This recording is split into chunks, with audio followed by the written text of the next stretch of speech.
बोलो सदगुरु देव की जय।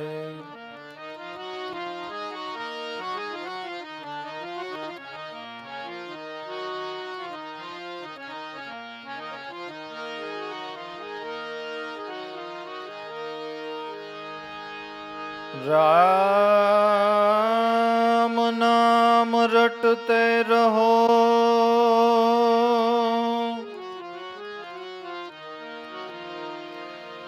धरी राखो मन धीर।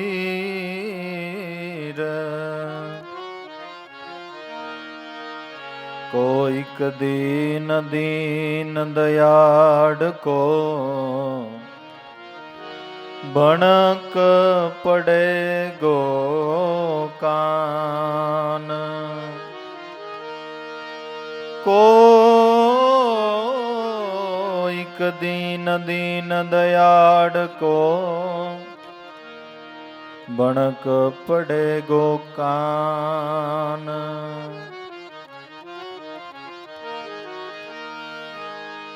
राम भजतो कोडी भलो, भले चुवे हाड ने चाम।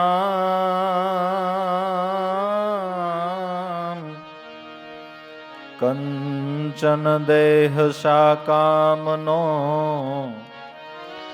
જેના મુખમાં નહીં રામનું નામ.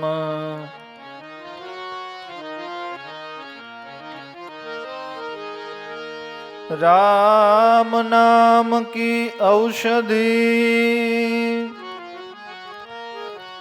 खरी नीति से खाय. अंग पर पीड़ा व्यापे नहीं महारोग मटी जाय. अंग पर पीड़ा व्यापे नहीं महारोग मटी जाय.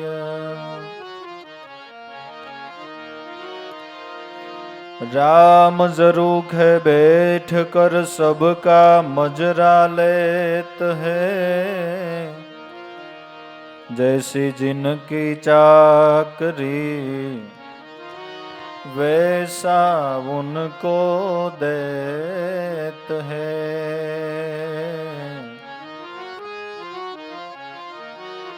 जैसी जिनकी चाकरी वैसा उनको देत है.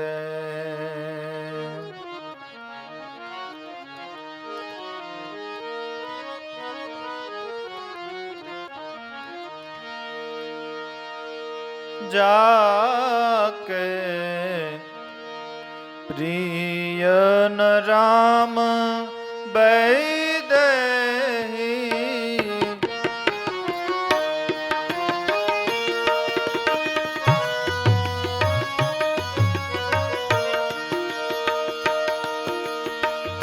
तजिए ताही कोटि बेरी सम.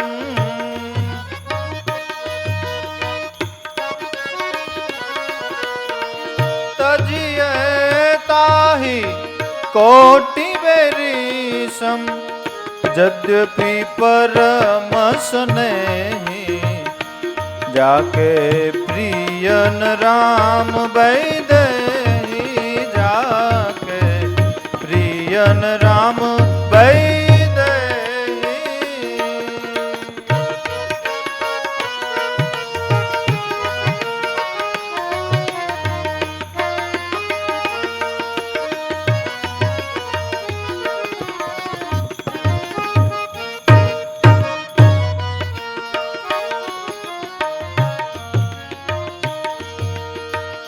तजो पिता प्रहलाद विभीषण.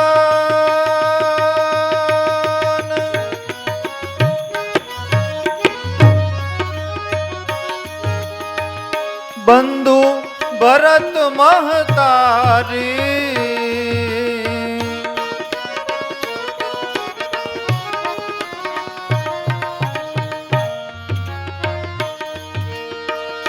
तजो पिता प्रहलाद विभीषण.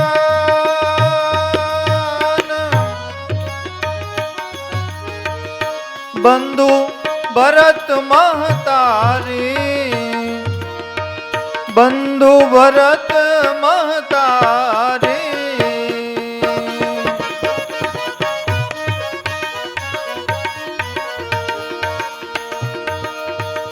बलि गुरु तजो कंत ब्रज बनी तन्हे.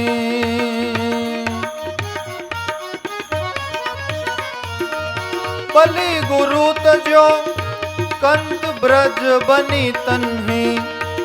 भये मुद मंगलकारी जाके प्रियन राम बैदेही.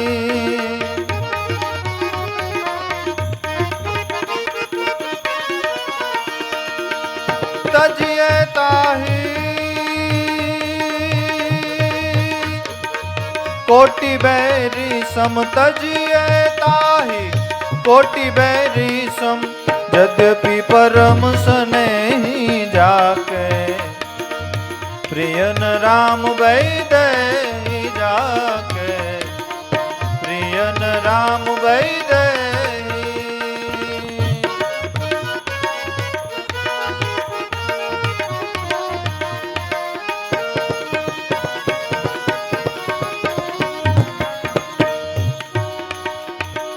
नाते नेह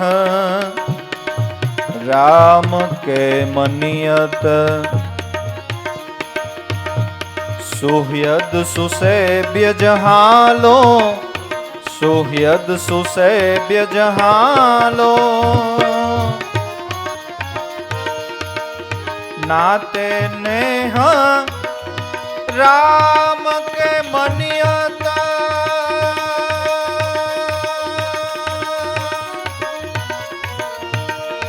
सुहृद सुसेव्य जहालो सुहृद सुसेव्य जहालो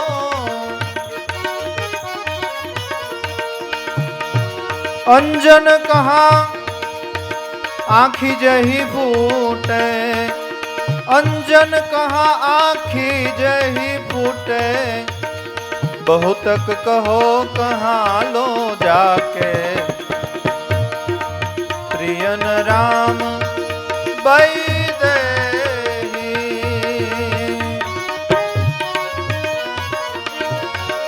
अंजन कहा आँखी जही फूटे बहुतक कहो कहाँ लो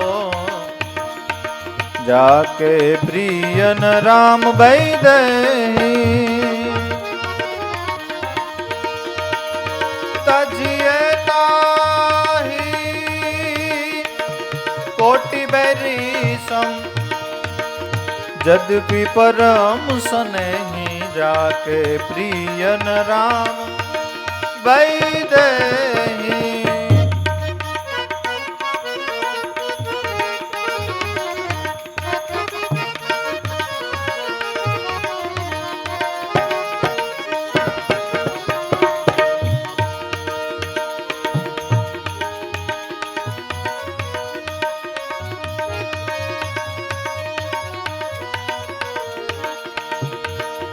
तुलसी सो सब भांति परम हित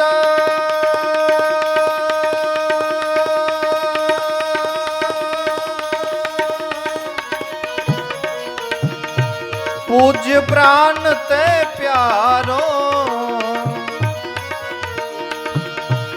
तुलसी सो सब भांति परम हित पूज्य प्राण ते प्यारो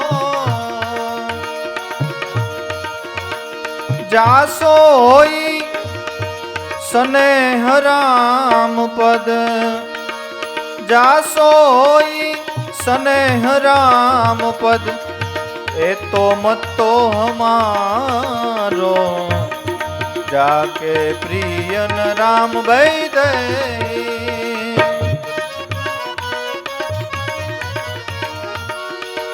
जासो होई स्नेह राम पद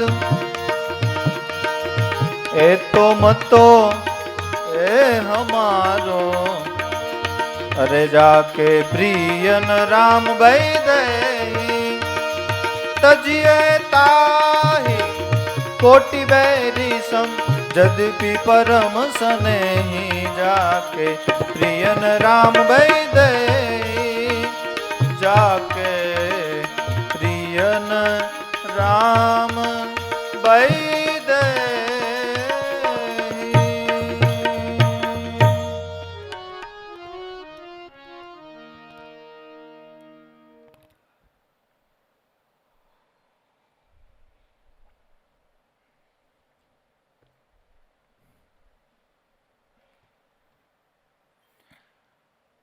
આપણે બધા મીરાબાઈના ચરિત્ર ઉપર તો સંતોના અનુગ્રહથી થોડું ઘણું જીવન એમનું જાણીએ છીએ કે અનંત પ્રકારે રાણાને સમજાવવાની કોશિશ કરી પણ છેલ્લે સુધી મીરાનો રંગ રાણાને લાગ્યો નહીં અને બીજી કોઈ તકલીફ નહીં, તકલીફ ભક્તિ બાબતની, સાધુનો સંગ કરતી હતી, રાણાને ગમતું નહોતું. કે તું સાધુનો સંગ છોડી દે તો તને આખી કે સોને મઢી દઉં. પણ મીરાબાઈ કે એ મારાથી થાય એમ નથી. એનું કારણ એવું છે કે હરિભજનની મને અટક પડી, પ્રભુ ભજનની મને ટેવ પડી, હોનારી હતી એ હોઈ, હવે તો મીરાને રંગ લાગ્યો છે હરિનો. ઘણી બધી મીરાબાઈ ઉપર કસોટીઓ આવી છે અને છેલ્લે રાણોય કંટાળી ગયો અને દેશ નિકાલનો હુકમ આપ્યો કે મનમાં ભજો મીરા નારાયણના નામ, અને પ્રગટ ભજવા હોય તો છોડી દ્યો મારા ગામ. મીરાબાઈ ઉપર ધર્મ સંકટ આવ્યું કે હું પતિવ્રતા નારી છું ને પતિનો ત્યાગ કરું તો ધર્મ મર્યાદાનો ભંગ થાય ને, શું કરવું શું ન કરવું મૂંઝવણ ઊભી થઈ. એટલે મીરાબાઈના સમકાલીન મહાપુરુષ તુલસીદાસ મહારાજને પત્ર લખ્યો કે સ્વસ્તિ શ્રી તુલસી સુખ નિધાન દુઃખ હરન ગોસાઈ, બારહી બાર પ્રણામ કરહુ અબહરહુ શોક સમુદાય. તુલસીદાસ મહારાજ, તમે ભક્તોના દુઃખને ભાંગનારા છો. વારે વારે તમારા ચરણમાં પ્રણામ કરી અને મારા ઉપર એક આવેલું સંકટ છે એમાંથી હું કઈ રીતે ઉગરું એનો તમે ઉપાય બતાવો. બારહી બાર પ્રણામ કરહુ અબહરહુ શોક સમુદાય. હવે તો હું કંટાળી છું કે આનો હવે મારે રસ્તો શું લેવો જોઈએ. અને તકલીફમાં બીજું કાંઈ નથી. ઘર કે સ્વજન હમારે જેતે સબન્હ ઉપાધિ બઢાઈ, સાધુ સંગ અરુ ભજન કરત માહી દૈત કલેશ મહાઈ. અમારા ઘરના જ સભ્યો, પરિવારના જ સભ્યો જે અમને ભક્તિ માર્ગમાં અટકાયત કરે છે. ઘર કે સ્વજન હમારે જેતે સબન્હ ઉપાધિ બઢાઈ. બહારથી આવેલું સંકટ નથી, ઘરમાં જ ઊભું થયેલું સંકટ છે. એ જ અમને ઉપાધિ કરાવડાવે છે. સાધુ સંગ અરુ ભજન કરત માહી દૈત કલેશ મહાઈ. સાધુનો સંગ કરું છું, ભજન કરું છું એટલે કલેશ ઊભો કરે છે, એ કોઈને ગમતું નથી.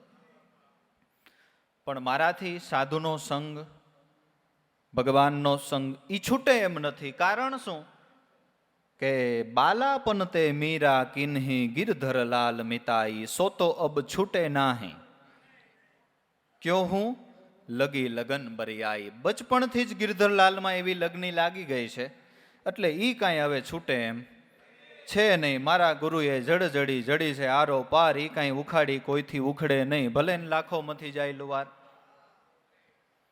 સાધુનો સંગ તો મારાથી કાંઈ છૂટે એમ છે નહીં. મેરે માત પિતા કે સમહો હરિભક્તન સુખદાયી, મોતે કહા ઉચિત કરીબો હે સો લિખીએ સમજાઈ. હે તુલસીદાસ મહારાજ, અત્યારે મારા માટે તમે માતા પિતા સમાન છો. કારણ કે ત્વમેવ માતા જ પિતા ત્વમેવ બંધુ જ સખા ત્વમેવ વિદ્યા દ્રવિણમ ત્વમેવ સર્વ મમ દેવ દેવ. શિષ્યના માટે ગુરુદેવ છે એ માતા પિતા સમાન છે. ખાલી જણીને મૂકી દેવાના નથી, પછી છેલ્લે સુધી એનું લાલન પાલન કરવાનું હોય છે. એટલે જ આ માર્ગ અઘરો કહ્યો છે. એકાદી જગ્યાએ ક્યાંક દાદા ગયા હતા ત્યારે દાદા એમ બોલ્યા હતા કે અમુક ગુરુ છે ને એ ખાલી જણીને મૂકી દે છે અને અમુક ગુરુ છે ને એ એનું લાલન પાલન કરે, ખવડાવે પીવડાવે અને એને પુષ્ટ કરે છે. મેરે માત પિતા કે સમહો હરિભક્તન સુખદાયી, હમકો કહા ઉચિત કરીબો હે સો લિખીએ સમજાઈ. હવે મારે શું કરવું જોઈએ એ તમે કયો. એ પત્રના જવાબ રૂપે તુલસીદાસ મહારાજે મીરાબાઈને હામો પત્ર લખ્યો અને એનો જવાબ આપ્યો કે મીરાબાઈ, જાકે પ્રિય ન રામ બૈદેહી, તજીએ તાહી કોટી બેરી સમજદ્યપી પરમ સનેહી. હે મીરા, જાકે પ્રિય ન રામ બૈદેહી. જેને રામ, બૈદેહી એટલે જાનકી સીતા માતા, કારણ કે જનક વિદેહી કહેવાય, વૈદેહીની કન્યા એટલે એનું નામ વિદેહી પડ્યું. જેને સીતારામ વાલા નથી, જેને ભગવાન વાલા નથી, જેને ભગવાનનો સંગ વાલો નથી, જાકે પ્રિય ન રામ બૈદેહી, તજીએ તાહી કોટી બેરીશમ. એને કરોડો વેરીઓ સમાન જાણીને છોડી દેવું, જેને ભગવાન વાલા નથી. જદ્યપી પરમ સનેહી, એ આપણો અતિ અંગતનું કોઈ પણ કેમ ન હોય, ઘરનો સ્વજન જ કેમ નથી, જાકે પ્રિય ન રામ બે દેહી તજીએ તાહી કોટી બેરીશમ. કરોડો વેરીઓ સમાન જાણી એનો સંગ છોડી દેવાનો, એ ગમે કેમ નથી? કારણ કે ઘણી મુશ્કેલીઓ એવી હોય છે, જે મુશ્કેલીઓ આપણાથી દૂર ન થાય ત્યારે મુશ્કેલીથી આપણે દૂર થવું પડે. ત્યારે મુશ્કેલીથી આપણે દૂર થવું પડે.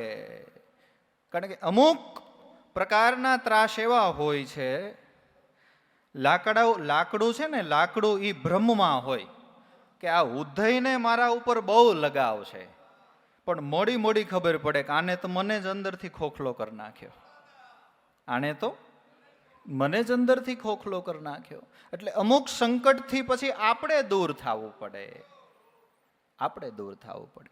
કારણ કે દરેકને સમય મળે છે જીવન બદલવા માટે, પરંતુ જીવન ફરીને ક્યારેય મળતું નથી સમય બદલવા માટે. એટલે ફાયદામાં વાયદા નહીં એ સમજો જનનું કામ.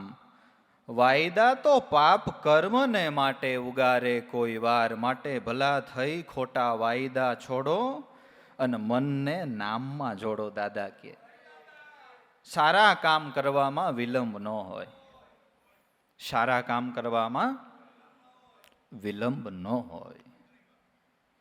તો હવે વાત તો ઘણી અઘરી કરી કે ભાઈ ગમે એવું હોય તો એનો ત્યાગ કરી દેવો જેને ભગવાન વાલા નથી. તો આપણને સાક્ષીની જરૂર પડે કે ભાઈ એ રીતે કોઈએ ત્યાગ કર્યા છે આગળ ઉપર. આપણું મન પ્રશ્ન કરે ને કે હા કર્યા છે. એના ઉદાહરણો આપ્યા છે કે પ્રથમ તજો પ્રહલાદ પિતા. પ્રહલાદે પિતાનો ત્યાગ કર્યો. કેમ? કઈ બીજી માથાકૂટ હતી? નહીં. વાત એટલી જ કે વિષ્ણુ છે એ મારો વેરી છે, અને એનું તું ભજન છોડી દે તો ઉગે તે આથમે ન્યા સુધીનું રાજ હું તને દઈ દઉં. પ્રહલાદ કે પિતાજી એ તો નહીં બને. નામ તો વિચાર કરો, સંતોની નિર્ભયતા કેવી. હવે ઓલો એવડો મોટો રાજ્યનો ધણી અને આ 5 વર્ષનો છોકરો, અને 5 વર્ષનો છોકરો એના પિતાને એમ કહે છે કે નામ તો હું નારાયણનું નહીં જ છોડું, ભલે થઈ જાય તનનો નાશ, શીશને સાટે સાટવું એમ ગુણ ગાય છે શિલદાસ. ભક્તિ તો તારી હું નહીં જ ભૂલું, નાથ ગયા મને નિર્ભય કરી. મીઠી મીઠી વાતો કરી મસ્કા મારવા કરતા સત્ય વાત કહી અને નિખાલસ થવું સારું છે. સત્ય વાત કરી અને નિખાલસ બનવું સારું છે. જેમાં જે પદવી નથી, જેમાં જે પૂજ્યતા નથી, જેમાં જે પાત્રતા નથી, એને માચડે ચડાવીને શું ફાયદો થવાનો? પિતાશ્રી એ તો મારાથી નહીં બની શકે. એમ પાછો અંદરથી કરુણાનો ભાવય ખરો. એટલું બધું સંકટ આપ્યું અને છેલ્લે પ્રહલાદની ભક્તિના પરિણામ સ્વરૂપે ભગવાન નરસિંહ પ્રગટ થયા. અને નરસિંહે કીધું બેટા માંગી લે. તો જો એને પોતાની દયા અને કરુણા તો ન જ છોડી.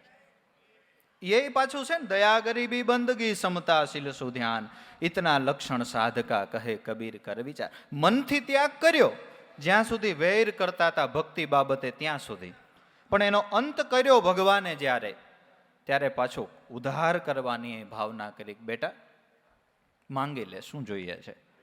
કે તમ મળ્યા પછી બીજું કાંઈ માંગવાનું ન હોય, પણ ગમે એમ તો એ મારા પિતા છે, એનો ઉદ્ધાર થાય ને એવું કંઈક કરો. ત્યારે ભગવાને બહુ સરસ જવાબ આપ્યો છે. પ્રહલાદ, મારા હાથનો એને સ્પર્શ થયો ને ત્યારથી જ મેં એનો ઉદ્ધાર કરી નાખ્યો છે. થયો મમ સ્પર્શ મોક્ષ તે પામ્યો, કર્યો હિરણ્યકશિપુ ઉદ્ધાર ને જય જય નરસિંહ નમી. આપને તમે ટાળો ત્રિવિધિના તાપને જય જય નરસિંહ નમી. બેટા તારા જેવો ભક્ત જે કુળમાં જન્મે એનો મારે 71 પેઢીનો વિચાર કરવાનો છે, અને એનો મેં બેટા ઉદ્ધાર કરી દીધો છે પ્રભુ, તો વાંધો નહીં. જોવો એમ પાછો સંત હૃદય છે ને, એમાં કરુણા તો હોય જ, એમાં દયા તો હોય જ, પણ ભક્તિ બાબતનો વિરોધ જ્યાં સુધી હતો ત્યાં સુધી તજો પ્રહલાદ પિતા, ત્યાં સુધી. અને મનથી ત્યાગ કર્યો, શરીરથી તો નહોતો કર્યો. ઘણી વખત એવું બને કે આપણે ઘરમાં કોઈ વિરોધ કરતું હોય, એનો શરીરથી ત્યાગ કરવો ઉત્તમ ન પણ હોય ને, શરીરથી ત્યાગ કરવો ઉત્તમ ન પણ હોય, તો મનથી ત્યાગ કરવાનો, તો મનથી ત્યાગ કરવાનો. ખોટા સ્નેહને સાંકળી લ્યો અને એક જે ગુરુએ બતાવેલા લક્ષ્યમાં ચિત્ત રાખો તો અલખ બોલે છે આપમાં. બાકી સંસારી આપણે છીએ, આપણે ગૃહસ્થીઓ છીએ. આવું સાંભળીને કે ભાઈ તજો પિતા પ્રહલાદ એમ કરીને આપણે ત્યાગીને, એમ નહીં, એમ વાત નથી, સમજણની વાત છે, સમજણની વાત છે કે શરીરથી યોગ્ય ન બને ત્યારે મનથી ત્યાગ કરી દેવાનો.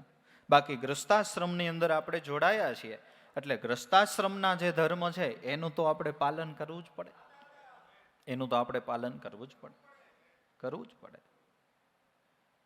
પણ શાસ્ત્રોમાં બતાવેલા જે સિદ્ધાંતો છે એનું પાલન વિવેકપૂર્વક કરવાનું હોય, વર્તમાન પરિસ્થિતિને ધ્યાનમાં રાખીને. નતર શાસ્ત્રોનો જ ઉદ્ગાર છે કે પિતૃદેવો ભવ, કે નથી? છતાંય તજો પ્રહલાદ પિતા. તો ન્યા શું પ્રહલાદે પિતૃદેવો ભવનું ઉલ્લંઘન કર્યું? ઉલ્લંઘન નથી કર્યું, પણ ભગવાનની ભક્તિ કરવામાં વિરોધ કર્યો એટલે મનથી ખાલી ત્યાગ કર્યો, તજો પિતા પ્રહલાદ. શાસ્ત્ર આજ્ઞા જ છે, એનું પાલન જ કરવાનું હોય, પણ વર્તમાન પરિસ્થિતિને ધ્યાનમાં રાખીને કરવાનું હોય, વર્તમાન પરિસ્થિતિને ધ્યાનમાં રાખીને. પહેલાનો સમય અને અત્યારનો સમય, પહેલાના આપણે કકા કુટી, અત્યારે તો એ ચાલે ન હાલે. પહેલા આપણા વડીલો દીકરા દીકરીઓના સંબંધ કરી નાખતા હતા અને દીકરા દીકરીઓ નિભાવતા હતા એ ખરા, અને આપણી એક પેઢીના બધાના સંબંધ એમ જ થયા છે, વડીલોએ નક્કી કર્યું, આપણે પાલન કર્યું. પણ હવે તમે જોજો, અત્યારે હવે એ ન ચાલે. પૂછવું પડે કે ભાઈ તને ગમે છે ને તો આપણે કરીએ, કે ખોટું છે? તો એનો મતલબ આપણે આગળનું જે હતું એનું ઉલ્લંઘન કરી નાખ્યું? નહીં, વર્તમાન પરિસ્થિતિ એવી ઊભી થઈ એટલે આપણે એ પ્રમાણે ચાલવું પડે. એમ તો આપણા બાપ દાદા કડિયું ને ચોળણો પહેરતા હતા, હે? કેમ હવે આપણે પેન્ટ શર્ટમાં આવી ગયા ભાઈ? વર્તમાન પરિસ્થિતિને ધ્યાનમાં રાખી અને સુયોગ્ય રીતે શાસ્ત્રની આજ્ઞાનું પાલન કરવાનું હોય છે. તો જો પિતા પ્રહલાદ, વિભીષણ બંધુ, વિભીષણજી મહારાજે ભાઈનો ત્યાગ કર્યો અને રાવણ એના મોટા ભાઈ હતા. આપણામાં એવું કહેવાય છે કે મોટા ભાઈ છે એ પિતા તુલ્ય છે, નાના ભાઈ માટે મોટા ભાઈ છે એ પિતા તુલ્ય છે. છતાં એ કેમ ત્યાગ કર્યો? કે ભજન કરવામાં વિરોધ કરતો હતો, રામ ભજવામાં વિરોધ કરતો હતો ને ઉપર જાતા માં જાનકીનું હરણ કર્યું.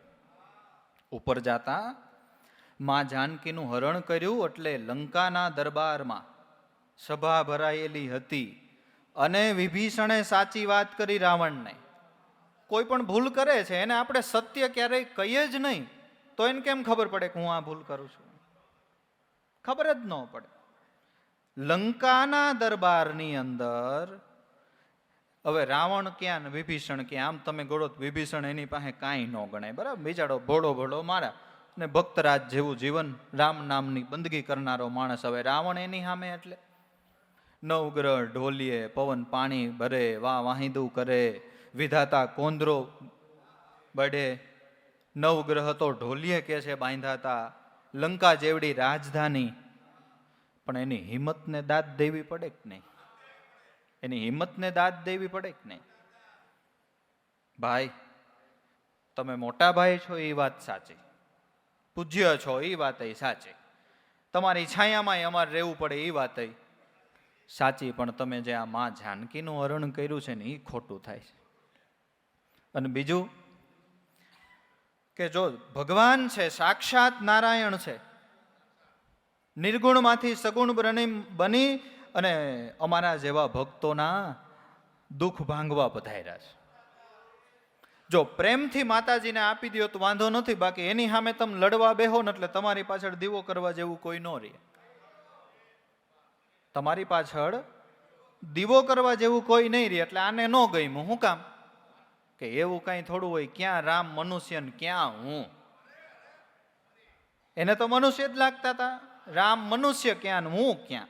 અને એને વરદાન માંગ્યું, કંઈક બ્રહ્મા પ્રસન્ન થયા હતા, એને વરદાન કંઈક હતું, એટલે કે આનથી ન મરું, આનાથી ન મરું. પણ કે મનુષ્યથી મરું તો વાંધો નહીં, અને કે વાનરથી મરું તોય વાંધો નહીં. એ બે મારું હું બગાડવાના? ભગવાન કે તથાસ્તુ. યુદ્ધ એની સામે જ થયું. એટલે રાવણે ભરી સભાની અંદર વિભીષણને લાત મારી અને કાઢી મૂક્યો. એટલે પછી વિભીષણજી મહારાજ રામની રાવટીએ ગયા. બધાય ડરવા માંડ્યા કે આ તો દુશ્મન બાજુથી આવતો માણસ છે. કોઈક આપણા જેવા હોય એને કીધું હશે કે ભગવાન ધ્યાન રાખવું જોઈએ એવો. પણ જેવા વિભીષણજી આવ્યા ને એટલે ભગવાને આવકાર આપ્યો કે આવો આવો આવો લંકેશ. કારણ કે જે તનકી જાણે, જે મનકી જાણે, જે જાણી જાય આપણા જેવા ચિતડાની ચોરી, એનાથી ભાગીને ક્યાં જાવું, જેના હાથમાં આપણા જીવન રેનની દોરી. એ તો બધું જાણતા હોય ને. એ રીતે વિભીષણે ભાઈનો પક્ષ છોડી અને ભગવાનનો પક્ષ લીધો. છતાંય એ વિભીષણનું કૃત્ય ધર્મ વિરુદ્ધ નથી ગણાતું. શું કામે? કે બધા ગમે ત્યારે જીવનની અંદર અર્ધદગ્ધ જેવી પરિસ્થિતિ થાય, એ પ્રમાણેના સંકટ આવે ત્યારે એમ કહે છે કે ત્રાજવું માંડવું, કે હું આ કરું એ વધારે પાપ કે આ કરું એ વધારે પાપ. આમાં ધર્મનું પાલન વધારે થાય કે આ કરીશ તો ધર્મનું પાલન વધારે થશે. આપણે યુધિષ્ઠિર ધર્મરાજાની વાતમાં કહીએ છીએ કે જ્યારે ભગવાને કીધું કે તમે માને કીધું કે તમે ખોટું બોલાવડાવો, આ કે હું ખોટું ન બોલું, એટલે માએ કીધું કે ભાઈ તો હું મરી જઈશ. એટલે તરત યુધિષ્ઠિરે ત્રાજવું મૂક્યું કે એક વખત ખોટું બોલવું એ વધારે પાપ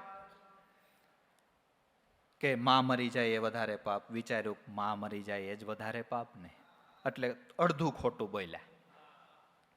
એમ વિભીષણે વિચાર્યું હોય છે, મને એવું લાગે છે કે ભાઈ અધર્મના રસ્તે હાલે છે, છતાંય હું ભાઈનો સપોર્ટ કરું એ વધારે સારું કે આને સપોર્ટ કરવાનું બંધ કરીને ભગવાન ભેગો ભળી જાવ એ વધારે સારું. એના અંતરાત્માથી પ્રેરણા થઈ જશે કે ભગવાન ભેગા ભળી જાય એ જ સારું ને, એ જ સારું ને. પછી એણે એ નિર્ણય લીધો હોય. કારણ કે સંત મહાપુરુષો, ભક્તજનો બહુ વિચક્ષણ હોય છે, બહુ દુરંદેશી દ્રષ્ટિવાળા હોય છે. પણ શીખવાનું આપણે એમાંથી એટલું કે એટલી બધી પાવર હતો રાવણ પાસે, છતાંય એ સત્ય વાત કરી શક્યો. ભાઈ તમે આ ખોટું તો જાણે કરો છો, અને સત્યને જે સત્ય નથી કહી શકતા, અસત્યને જે અસત્ય નથી કહી શકતા, જરૂર પડે યોગ્ય ન્યાય નથી આપી શકતા, અને સંબંધો જોઈને માત્ર ડિસિઝન લે છે, એની પરિસ્થિતિ અંતે ભીષ્મ પિતા જેવી થાય. ભીષ્મ પિતા જેવી થાય. એને નહોતી ખબર, ખબર જ હતી. અને છેલ્લે બાણસૈયા ઉપર જ્યારે સૂતા હતા ત્યારે બ્રહ્મ જ્ઞાન આપવા માંડ્યા પાંડવોને, દ્રૌપદીજીને, કે તમારો મામાનો દીકરો કૃષ્ણ એ બ્રહ્મ છે, આ નીતિ, આ ધર્મ, આ મર્યાદા. ત્યારે દ્રૌપદી મંદ મંદ હાસ્ય કરીને બોલ્યા છે કે પિતામહ, આ બધું જ્ઞાન જ્યારે મારી લાજ લૂંટાતી હતી ભરી સભામાં, ત્યારે ક્યાં વયું ગયું હતું? ત્યારે ક્યાં વયું ગયું હતું? ગુરુ શિષ્ય સંવાદની અંદર પણ દાદાએ આ પ્રસંગ ટાંક્યો છે. શિષ્યએ પ્રશ્ન કર્યો છે કે ગુરુદેવ, ભીષ્મ પિતા તો ધર્મનિષ્ઠ વ્યક્તિ હતા, અને એની આજ્ઞા કૌરવોય માને એમ હતા અને પાંડવોય માને એમ હતા, અને દ્રૌપદીની લાજ લૂંટાતી તોય ભીષ્મ પિતા બોલ્યા નહીં, એનું કારણ શું? એટલે ગુરુદેવે એનો જવાબ, દાદાએ ગુરુ શિષ્ય સંવાદમાં લખ્યું છે, ગુરુદેવે એનો જવાબ આપ્યો કે ભક્તિ કરીએ તો નવ ડરીએ, દુરીજન લોકથી રે. દુર્જન ભક્તિ કરવી ને દુર્જન લોકોથી ડરવું એ બે ભેગું ન થાય.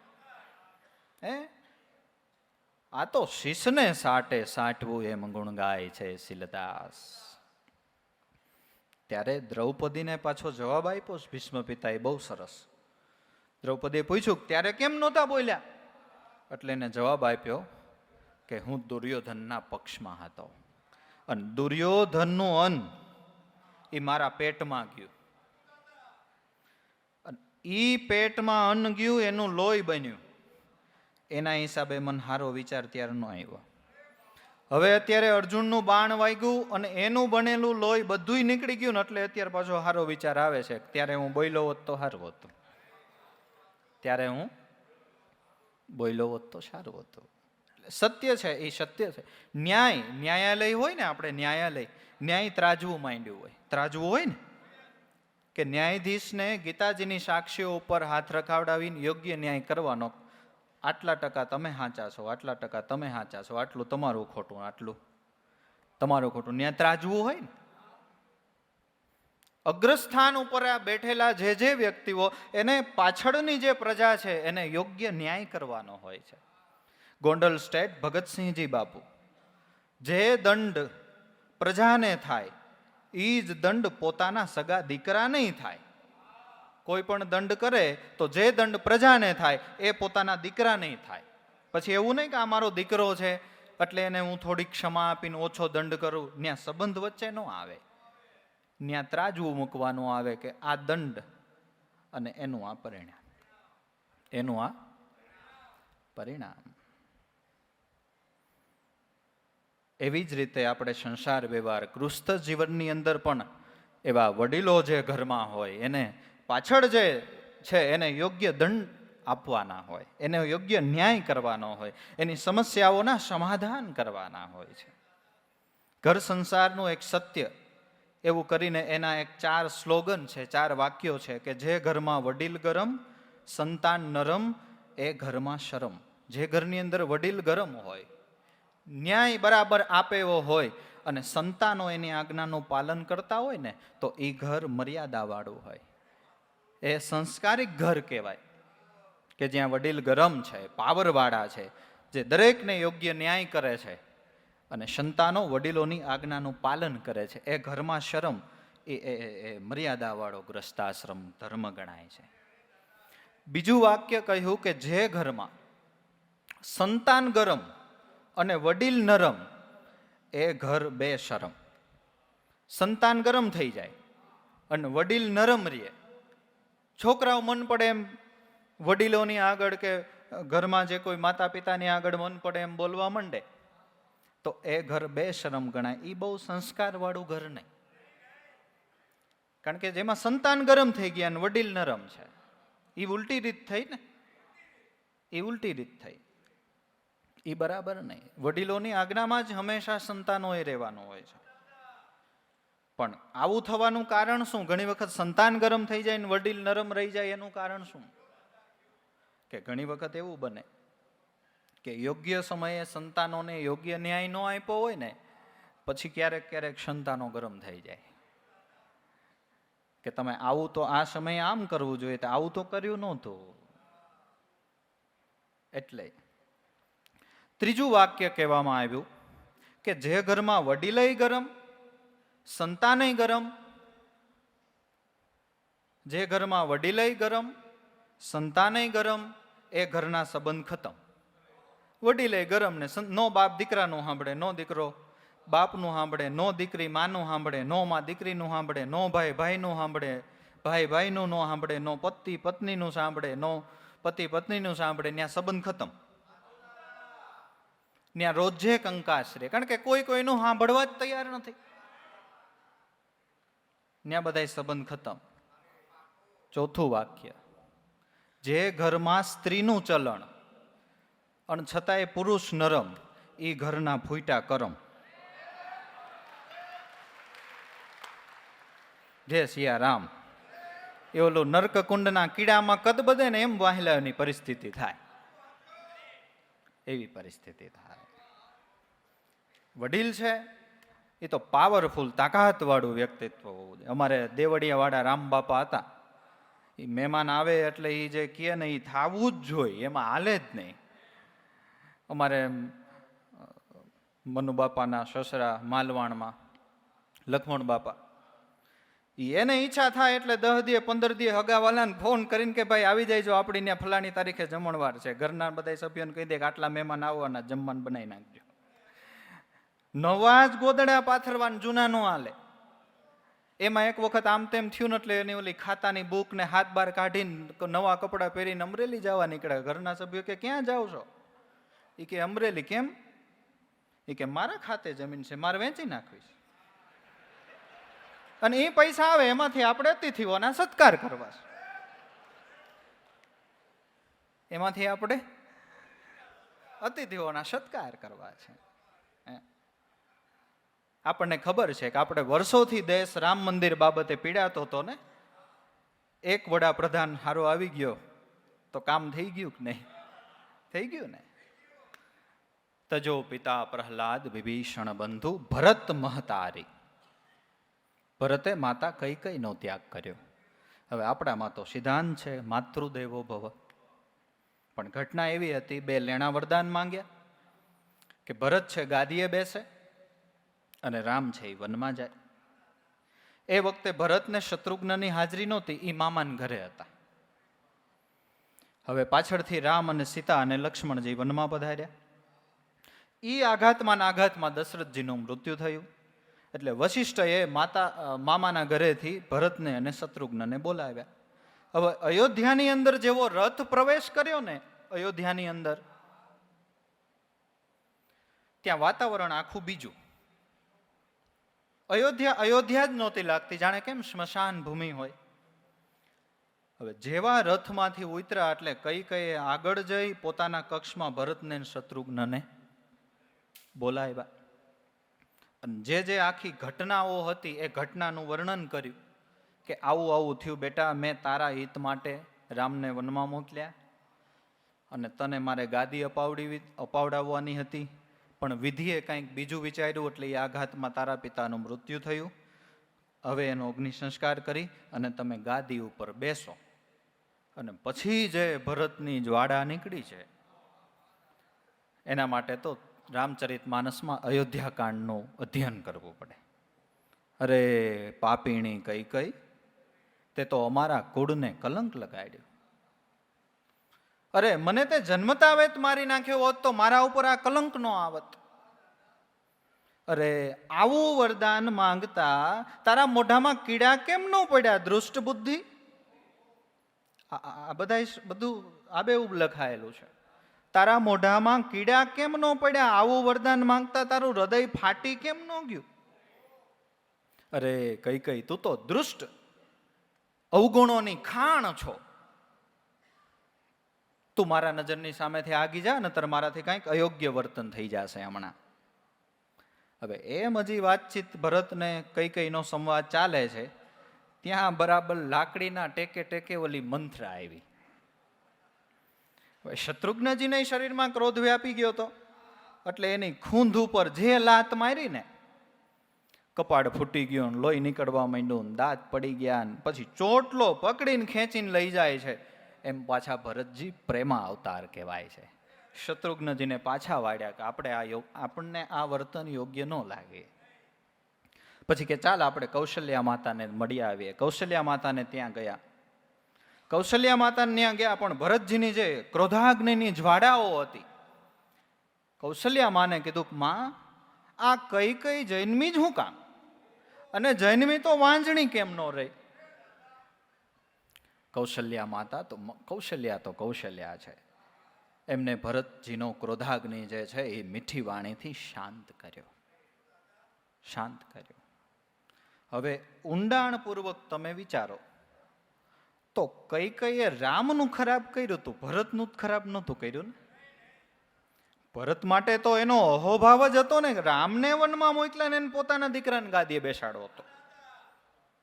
હવે ભરતજી એક દ્રષ્ટિબિંદુથી વિચારે તો માતૃ સ્નેહ કેટલો મળ્યો ગણાય એને. આમ એક દ્રષ્ટિથી વિચારો, બીજું બધું ભૂલી જાવ તો એને માતૃ સ્નેહ કેટલો મળ્યો. બરાબર.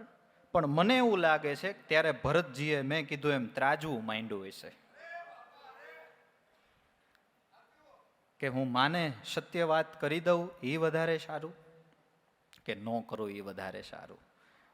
અંતરાત્મામાંથી પ્રેરણા થઈ છે કે સત્ય કેવું જ જોઈએ, કારણ કે અધર્મનું આચરણ કર્યું છે. અધર્મનું આચરણ કર્યું છે. નરસિંહ મહેતાએ લખ્યું છે ને કે નારાયણનું નામ જ લેતા વારે એને તજીએ, મનસા વાચા કર્મણા લક્ષ્મીવરને વરીએ. પ્રથમ પ્રહલાદ પિતાને તજ્યો, ના તજ્યું શ્રી રામ. ભરત શત્રુઘ્ને જરૂર પડી તો તજી જનેતા, પણ ના તજ્યા શ્રી રામ. ભગવાનનો ત્યાગ કર્યો નહીં. આપણી ભાષામાં નામ સ્મરણ એ ભગવાનનું અખંડ અને અવિચળ સ્વરૂપ છે. એ ભગવાનનું અખંડ અને અવિચળ સ્વરૂપ છે. આપણને સંતો એ જ સમજાવે છે કે ભાઈ તૂટી પડે ભલે ધરણી આકાશા, સુકાઈ જાય સમદર્શમાં તો તોય વિસરે નહીં જે પીયું ને. એટલે નામને નિર્ભે નેહ તણી નાતું. આકાશ ભલે તૂટી જાય, પૃથ્વી ભલે પલટી જાય, આકાશ ભલે જાય તૂટ, તોય જે ભૂલે નહીં ભાવ ગુરુના લાભુ ઉગમ લક્ષ અમૂલ. દાદાએ લખ્યું છે રામ છે એ નામ છે. કારણ કે આપણા માટે તો રામ અત્યારના તો એ જ ને. નિર્ગુણ એનું સ્વરૂપ, નિરાકાર સ્વરૂપ તો આપણા માટે એ જ ને. એ જ ને. તજો પિતા પ્રહલાદ વિભીષણ બંધુ ભરત મહતારી. ભરતે માતાનો ત્યાગ કર્યો.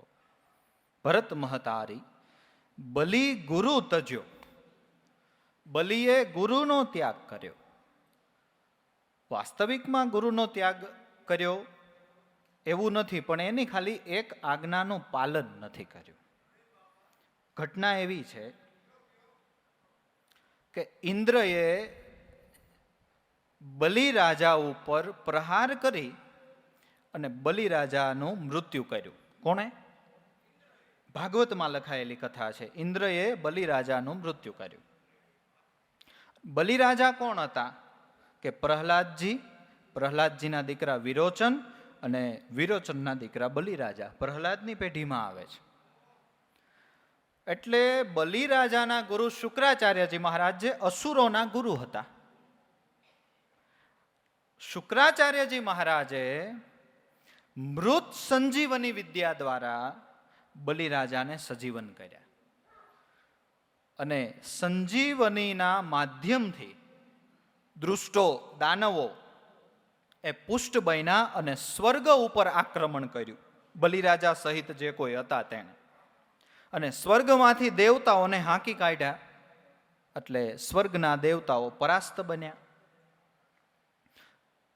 બલિરાજા સ્વર્ગની ગાદી ઉપર બેસવા જાય છે ત્યારે એમને ખ્યાલ આવ્યો કે સ્વર્ગની ગાદી ઉપર તો એ બેસી શકે કે જેણે 100 અશ્વમેઘ યજ્ઞ કર્યા હોય. એટલે તરત બલિરાજાના ગુરુ શુક્રાચાર્યજી મહારાજે ભૃગુ કચ્છ ક્ષેત્રમાં નર્મદા નદીના તટ ઉપર અશ્વમેઘ યજ્ઞ કરાવવાનું ચાલુ કર્યું બલિરાજાને. ગુરુ છે એ તો શિષ્ય માટે તત્પર જ હોય છે. ચાલુ કર્યું. 99 યજ્ઞ પૂરા થયા. 100મો યજ્ઞ ચાલુ હતો. જો ઈ પૂરો થઈ જાય તો બલિરાજા સ્વર્ગની ગાદી ઉપર બેસી શકે એટલી એમની પાસે ક્ષમતા આવી જાય અને અસુરોનું બળ વધી જાય. એટલે એ સમયે વિષ્ણુના જ અવતાર રૂપે વામન ભગવાને કશ્યપ અને અદિતિ માતાના દ્વારા પ્રાગટ્ય લીધું, જેને આપણે બટુક ભગવાન, વામન ભગવાન કહે છે. 100મો યજ્ઞ અહીંયા શુક્રાચાર્ય મહારાજ બલિરાજાને કરાવે છે. ન્યાય પહોંચ્યા. બલિરાજા તો કઈ ઓળખી શક્યા નહીં. બાલ બ્રહ્મચારી બ્રાહ્મણ બટુક ભગવાનનું સ્વરૂપ. હે બલિ, હાલતો હાલતો હાલતો હવે તો હું થાકી ગયો અને ઘણાની પાસે મેં માંગણી કરી, મારી માંગણી કોઈ સ્વીકારતું નથી. મારે એક વરદાન જોઈએ છે.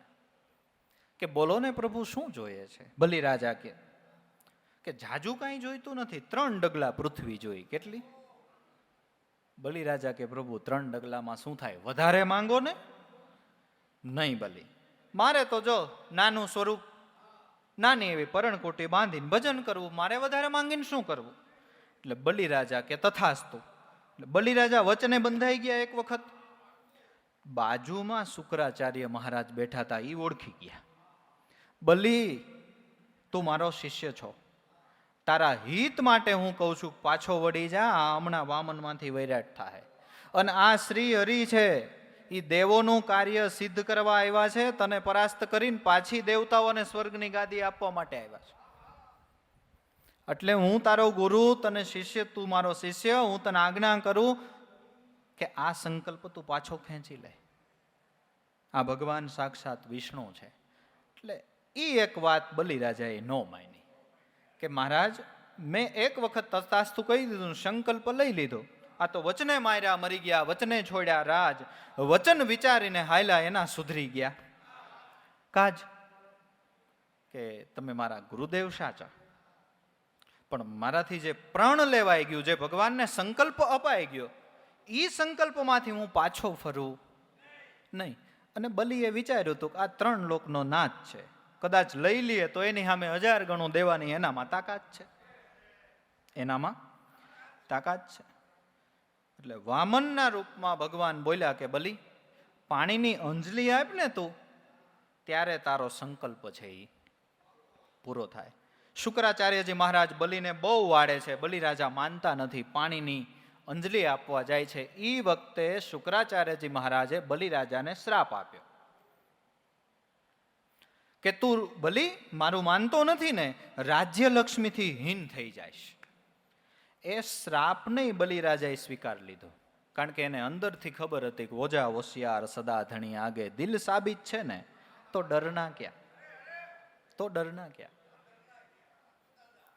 અને ગુરુદેવ, તમારો શ્રાપ છે એ મારા જીવનની અંદર ફળે, કારણ કે રાજ્ય લક્ષ્મીમાં તો અમે ફસાઈએ તો કદાચ પરમાત્માની બંદગી ભૂલાય. તમારા જેવા મહાપુરુષોના શ્રાપથી જો રાજ્ય લક્ષ્મી દૂર રહે, તો નથી કહેતા કે સુખની ઉપર શીલ પડો રામ હૃદયથી જાય, બલિહારી દુઃખની પલ પલ રામ તો બજાય. એટલે શુક્રાચાર્ય મહારાજે ક્રોધમાં આવી અને શ્રાપ આપ્યો, એ શિરે ચડાવ્યો કે તમે મારા ગુરુ છો, તમે મારું ખરાબ કરવા ઈચ્છતા ન હો, એમ કરીને શ્રાપ સ્વીકાર્યો.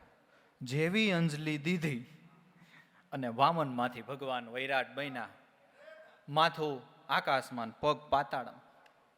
એક ડગલું અને બીજું ડગલું ભર્યું, આખી ત્રિલોકીને માપી લીધી. બલિરાજાને કે બલિ, હજી એક ડગલું બાકી છે, એ દે, નતર તને નરકમાં નાખું. બલિરાજા 2 હાથ જોડીને ભગવાનને વિનંતી કરે, પ્રભુ આ શરીર છે એ પણ એક પૃથ્વીનો ભાગ છે, મારા મસ્તક ઉપર આપના શ્રી ચરણ મૂકી અને હું મારો સંકલ્પ આપને પૂરો કરાવું છું. આવી વાત થઈ. એ સમયે બલિએ કીધું કે પ્રભુ ભગવાન, તમે અમારું કોઈ દી ખરાબ કરો નહીં, અમે તમારી સામે વેર કરીને તોય તમે અમને એવી સિદ્ધિ આપો છો. આ બલિરાજા બોલ્યા છે ભાગવતમાં, ભગવાનને કહે છે, વામન ભગવાનને બલિરાજા કે પ્રભુ, અમારા જેવા અસુરો તમારી સામે વેર કરે છે ને, તોય તમે એટલા દયાળુ છો, અને તોય તમે અમને એવી સિદ્ધિ આપો છો કે જે અનન્ય યોગીઓને નથી આપતા, એવું તમારી સામે વેર કરે એની ઉપર કૃપા કરો છો. એ વખતે પ્રહલાદજી પણ પ્રગટ થયા. પ્રહલાદજીએ પણ ભગવાન વૈરાટ સ્વરૂપને ભગવાનને વિનંતી કરીને કીધું, પ્રભુ ખરેખર તમે જે દેવો ઉપર કરુણા નથી કરી, અમારા જેવા અસુરો ઉપર કરી છે, આ બલિ ઉપર કરી છે. ભગવાન ખુશ થઈ ગયા. બલિરાજાની વાત સાંભળી એટલે ભગવાને અતિ કરુણાના ભાવથી બલિના મસ્તક ઉપર પગ રાખ્યો.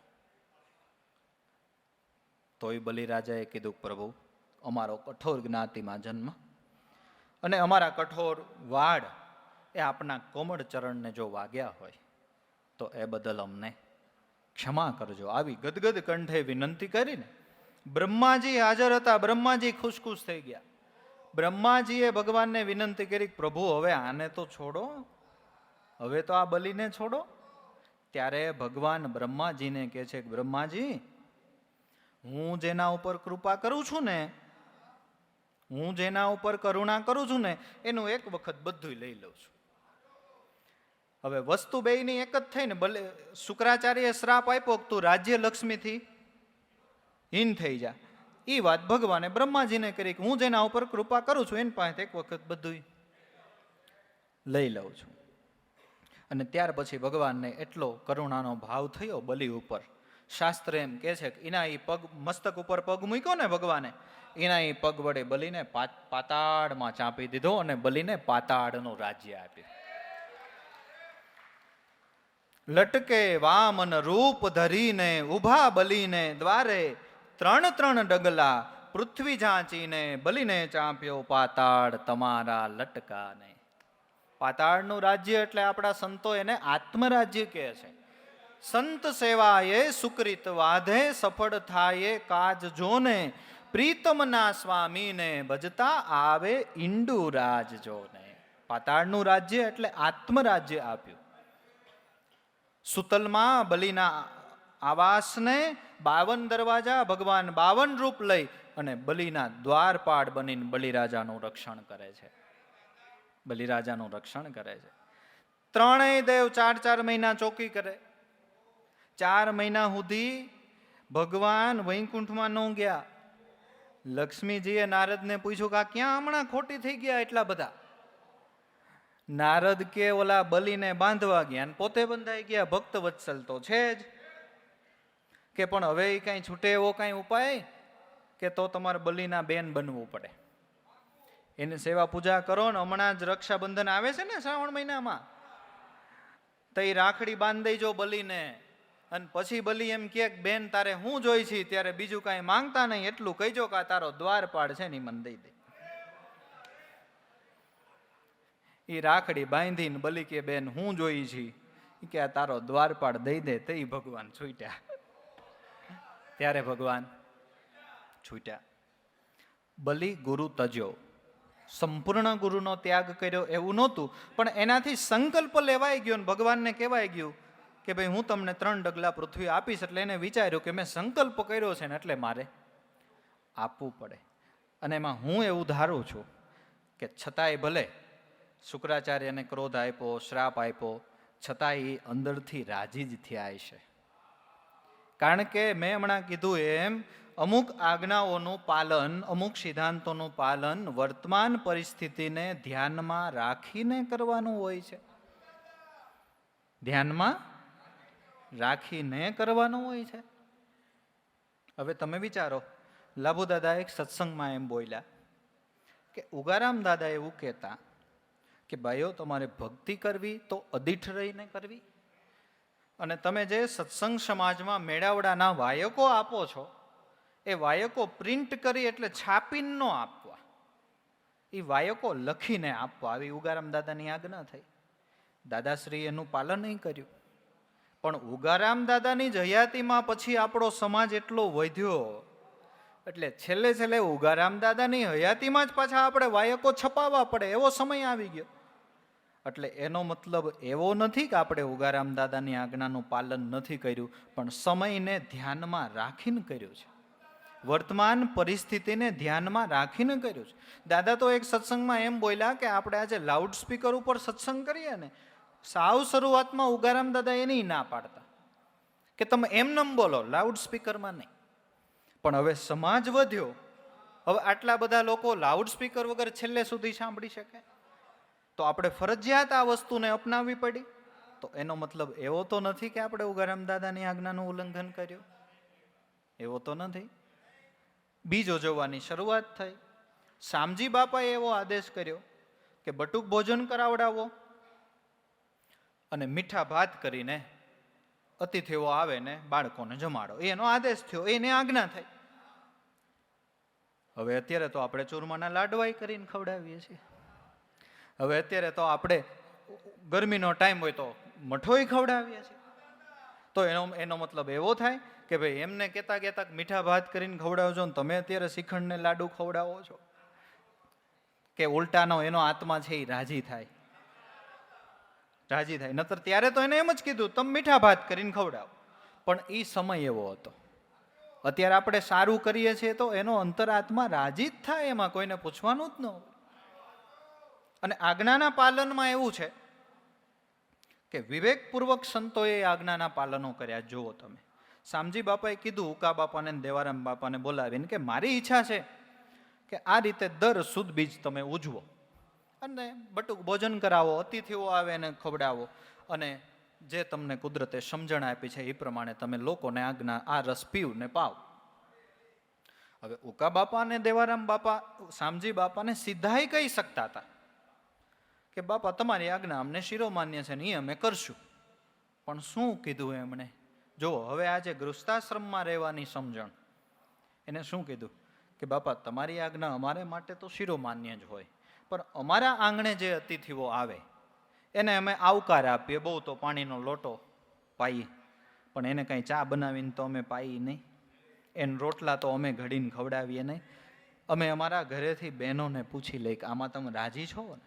જુઓ, આ પર્યાણ અને આ સમજણ, આ ગૃહસ્થાશ્રમની રીતિનીતિ, આ ગૃહસ્થાશ્રમની નેકટેક. બંને માતાઓને પૂછ્યું કે પિતાશ્રીની આવી આજ્ઞા છે અને આપણે આવું ઈ કરવાનું કે છે તો આપણે કરવું જોઈએ, અને આ નિયમ એક બે દીનું છે નહીં, જીવન પર્યંત પાડવાનું છે, તમારાથી પાડી શકાશે? હવે એ તો પતિવ્રતા નારીઓ હતા, એમાં એને કંઈ બીજું વિચારવાનું જ ન આવે કે તમે જે નિર્ણય લ્યો એમાં અમારો સાથ સહકાર હોય જ, એમાં અમારે સાથ સહકાર આપવાનો જોઈએ ને. આ તો ધર્મનું કામ છે, આમાં તો અમારે વધારે આપવો જોઈએ, કારણ કે સ્વાર્થ માટે તો દુનિયા લડે છે, આ તો પરમાર્થની વાત છે. તો હા પાડી, અને એ રીતે આખા ઘરનું પર્યાણ થયું ને પછી શરૂઆત કરી તો એ કેવી રોનક આવી, એ રોનક કેવી આવી છે ને. આજ્ઞાનું પાલન કરવાનું જ હોય, પણ વિવેકપૂર્વક થાય તો એનો આખો રંગ બીજો આવે, એનો આખો રંગ બીજો. અને સમય પ્રમાણે અમુક વસ્તુ બદલાવી પડે, બદલવી જ જોઈએ. હવે દેવારામ બાપાનો સ્પષ્ટ આદેશ કે જોઈને ભજન ગાવા નહીં. જોઈને ભજન ગાતો હોય ચાલુમાં કહી દે, એ ભાઈ એ ચોપડી બોપડી બંધ કરી, મોઢે આવડતો હોય ગાને તરબંધ થઈ જાય. સાચું છે ને? સાચું છે. હવે એમને શરીર છોડ્યું એને આજે લગભગ 30 વર્ષ જેવું થયું. હવે અત્યારે જયંતિ બાપાને આ લોકોને જોઈને ભજન ગાવા દેવા પડે, કારણ કે યાદ શક્તિ વહી ગઈ, યાદ શક્તિ વહી ગઈ. અને જો ન ગાવા દો તો પાછા દર વખતે એક જ ગાય કાઢ લેશે, ઘેરી કોણ તારું બેલી, પ્રભુના ભજન વિના બીજું કાંઈ આવે નહીં. તો એનો મતલબ એવો નથી કે આપણે દેવારામ બાપાની આજ્ઞાનું પાલન નથી કર્યું એમ, પણ સમય બદલ્યો એટલે એ વસ્તુ કરવા દેવી પડી.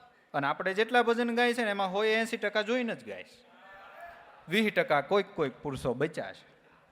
હે એટલે બલીએ ગુરુનો ત્યાગ કર્યો એટલે આપણે એમ સમજીને આપણે ગુરુનો ત્યાગ કરીને કાંઈ માનવું નહીં, એમ નહીં. એટલે આ સમજાવવું પડે કે એને વિવેકપૂર્વક એક આજ્ઞાનું પાલન નહોતું કર્યું, કે મારાથી વચન અપાઈ ગયું છે તો એ મારે કરવું પડે. અંદરનો એનો ભાવ સાચો હતો ને, અને દિલ સાબિત હતું ને, તો છતાંય એનું કલ્યાણ જ થયું. જોવો હે ને, બલી ગુરુ તજ્યો કંત બ્રજ બની તન્હી.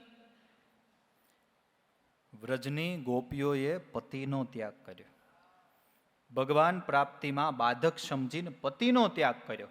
હવે શાસ્ત્રનો જ સિદ્ધાંત છે પતિવ્રતા ધર્મ નથી, છતાંય પતિનો ત્યાગ કર્યો. અને છતાંય એનું કેમ મંગલ થયું? કે ત્યારે એને ત્રાજવું માંડ્યું હોય છે. મેં તમને કીધું એમ કે અત્યારે પતિનો ત્યાગ કરવો ઈ પાપ કે ભગવાનનો ત્યાગ કરવો ઈ પાપ? જવાબ આપ્યો હોય છે ભગવાનનો ત્યાગ કરવો ઈ જ પાપ ને. એટલે ત્રાજવું માંડીને પતિનો ત્યાગ કર્યો. વ્રજ, નરસિંહ મહેતાએ ગાયું છે, વ્રજ વનિતા વિઠ્ઠલને કાજે સર્વત જીવન ચાલી, ભણે નરસૈયો વૃંદાવન માઈ, માધવ સંગે માલી. આ રીતે શાસ્ત્રોની આજ્ઞાનું, ગુરુની આજ્ઞાનું વિવેકપૂર્વક આપણે પાલન કરવાનું છે, હોય છે, વર્તમાન સમયને ધ્યાનમાં રાખીને. તજો પિતા પ્રહલાદ, વિભીષણ બંધુ, ભરત મહતારી, બલિ ગુરુ તજો કંત બ્રજ બની તન્હી તો બી ભયે મંગલકારી, મુદ મંગલકારી. આ બધાએ ત્યાગ કર્યો છતાંય આનંદ અને મંગળદાયી ત્યાગ કર્યો. ને આટલા વર્ષો પછી આપણે યાદય કરવા પડે, ત્યાગ કર્યો તોય યાદ કરવા પડે છે. પણ સાથે સાથે જે પોતાનો ધર્મ છે એ બધાએ જાળવી રાખ્યો છે, બધાએ જાળવી રાખ્યો છે. નાતે ને રામ કે મનિયત સુહ્યદ સુસેભ્ય જહાલો. નાતે એટલે આપણે નાતો કહીને, સંબંધ. જેણે રામની સાથે, ભગવાનની સાથે સંબંધ બાંધ્યો. નેહ એટલે પ્રેમ, જેને ભગવાનની સાથે પ્રેમ બાંધ્યો. નાતે નેહ રામ કે મનિયત, જેને ભગવાનની સાથે સંબંધ બાંધ્યો, ભગવાનની સાથે પ્રેમ બાંધ્યો.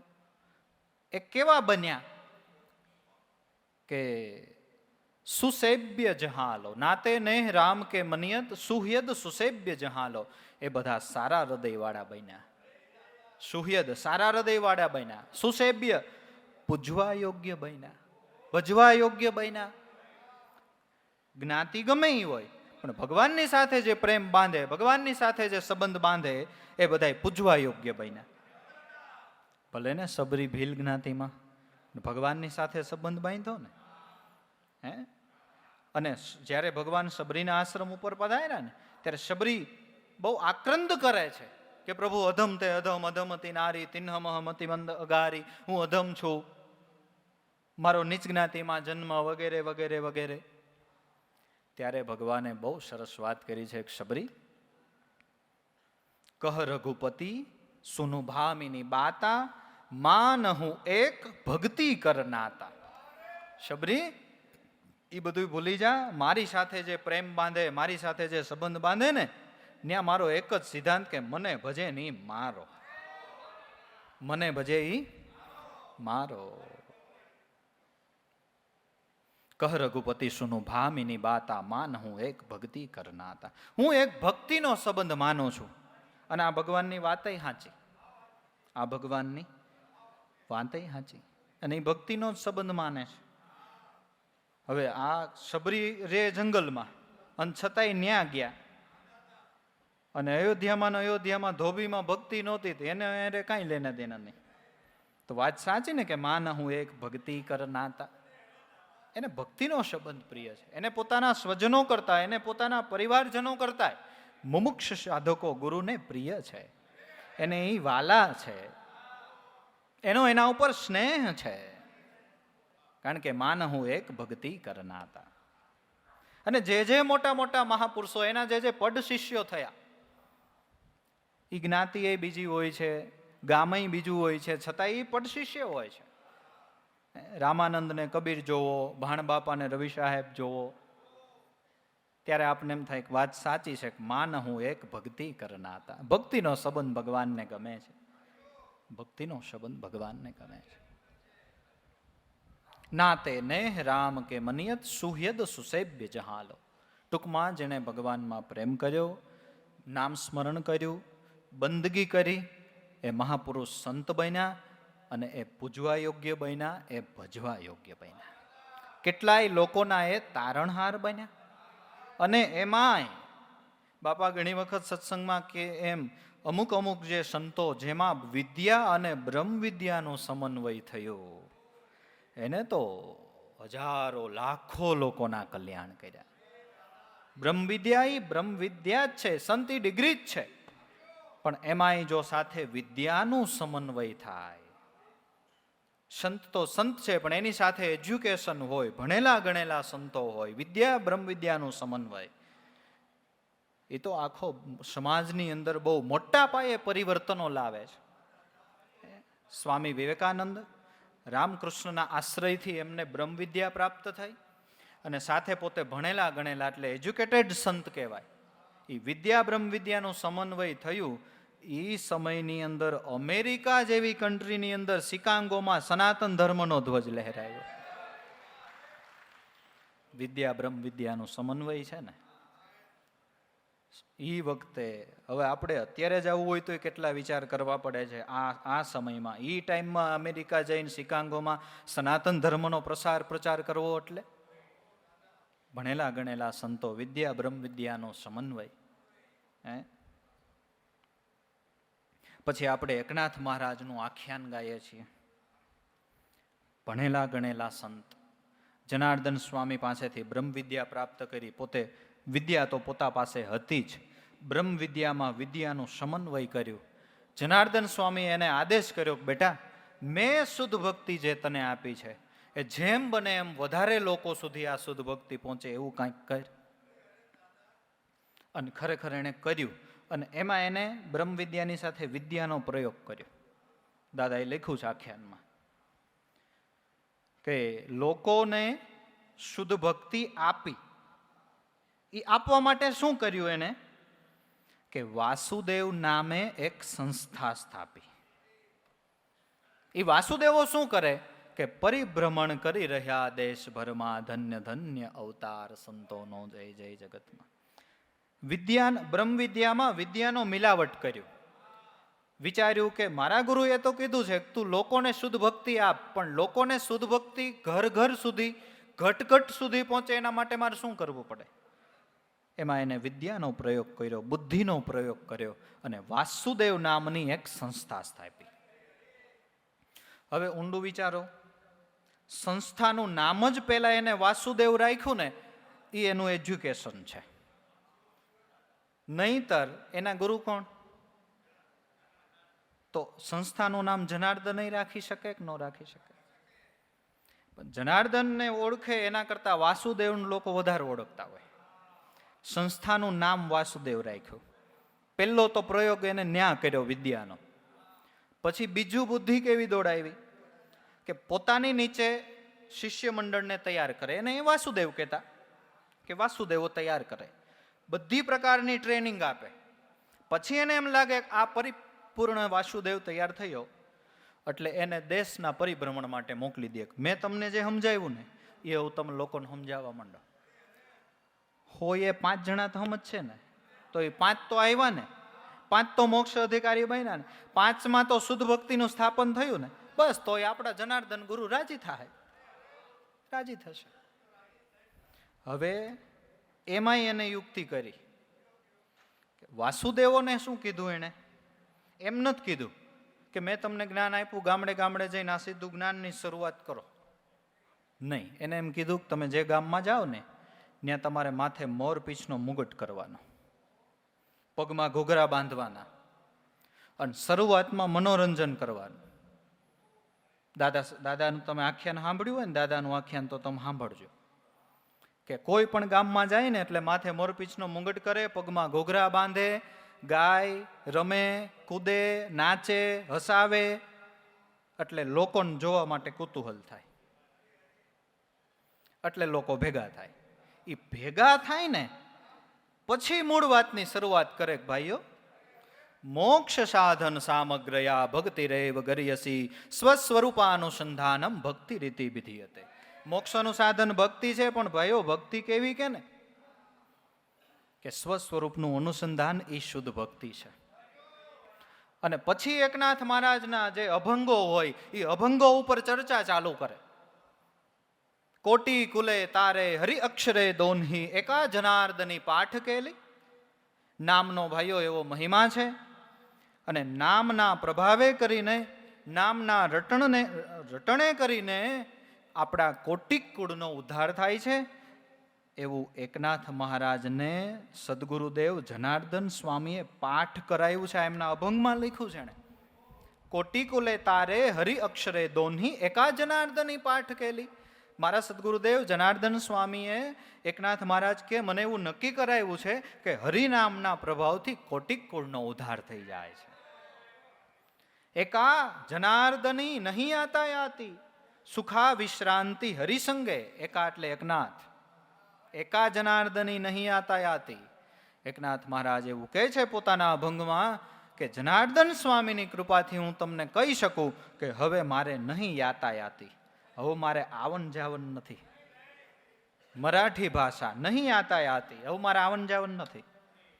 એકા જનાર્દની નહીં આતા યાતી સુખા વિશ્રાંતિ હરિસંગે. હરિના સંગે હવે મને વિશ્રામ છે.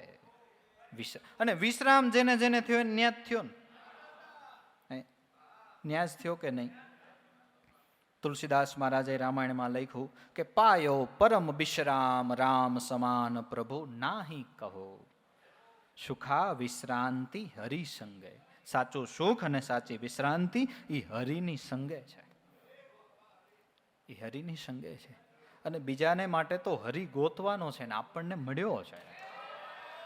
હરિને મળવા લોકો તપ કરે, અખો તો હરિની મેળે ફરે. સમરથનો મારે સેજે સંજોગ, સાવ સ્વતંત્ર પાયમો છું ભોગ. સાધના સાર નામ મુખી ગાતા, હરિહરિ કરતા કાર્ય સિદ્ધિ. એકનાથ મહારાજ કહે છે સર્વ સાધનાનો સાર નામ છે. આ છે ને જડીબુટ્ટી છે, આ ઔષધિ છે. સાધના સાર નામ મુખી ગાતા, હરિ હરિ કરતા કાર્ય સિદ્ધિ. હરિ હરિ કરતા આપણા લૌકિક અલૌકિક બે કાર્ય સંપન્ન થાય છે.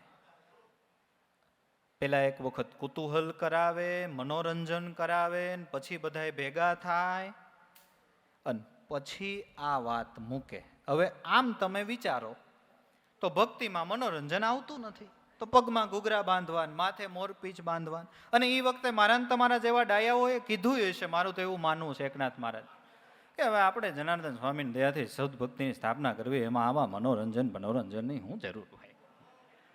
એવું થયું જ હોય, શું કહેવાનું થાય તમારું? પણ એમાં વિદ્યા અને બ્રહ્મ વિદ્યાનો સમન્વય હતો. એમાં વિદ્યા અને બ્રહ્મ વિદ્યાનો સમન્વય હતો.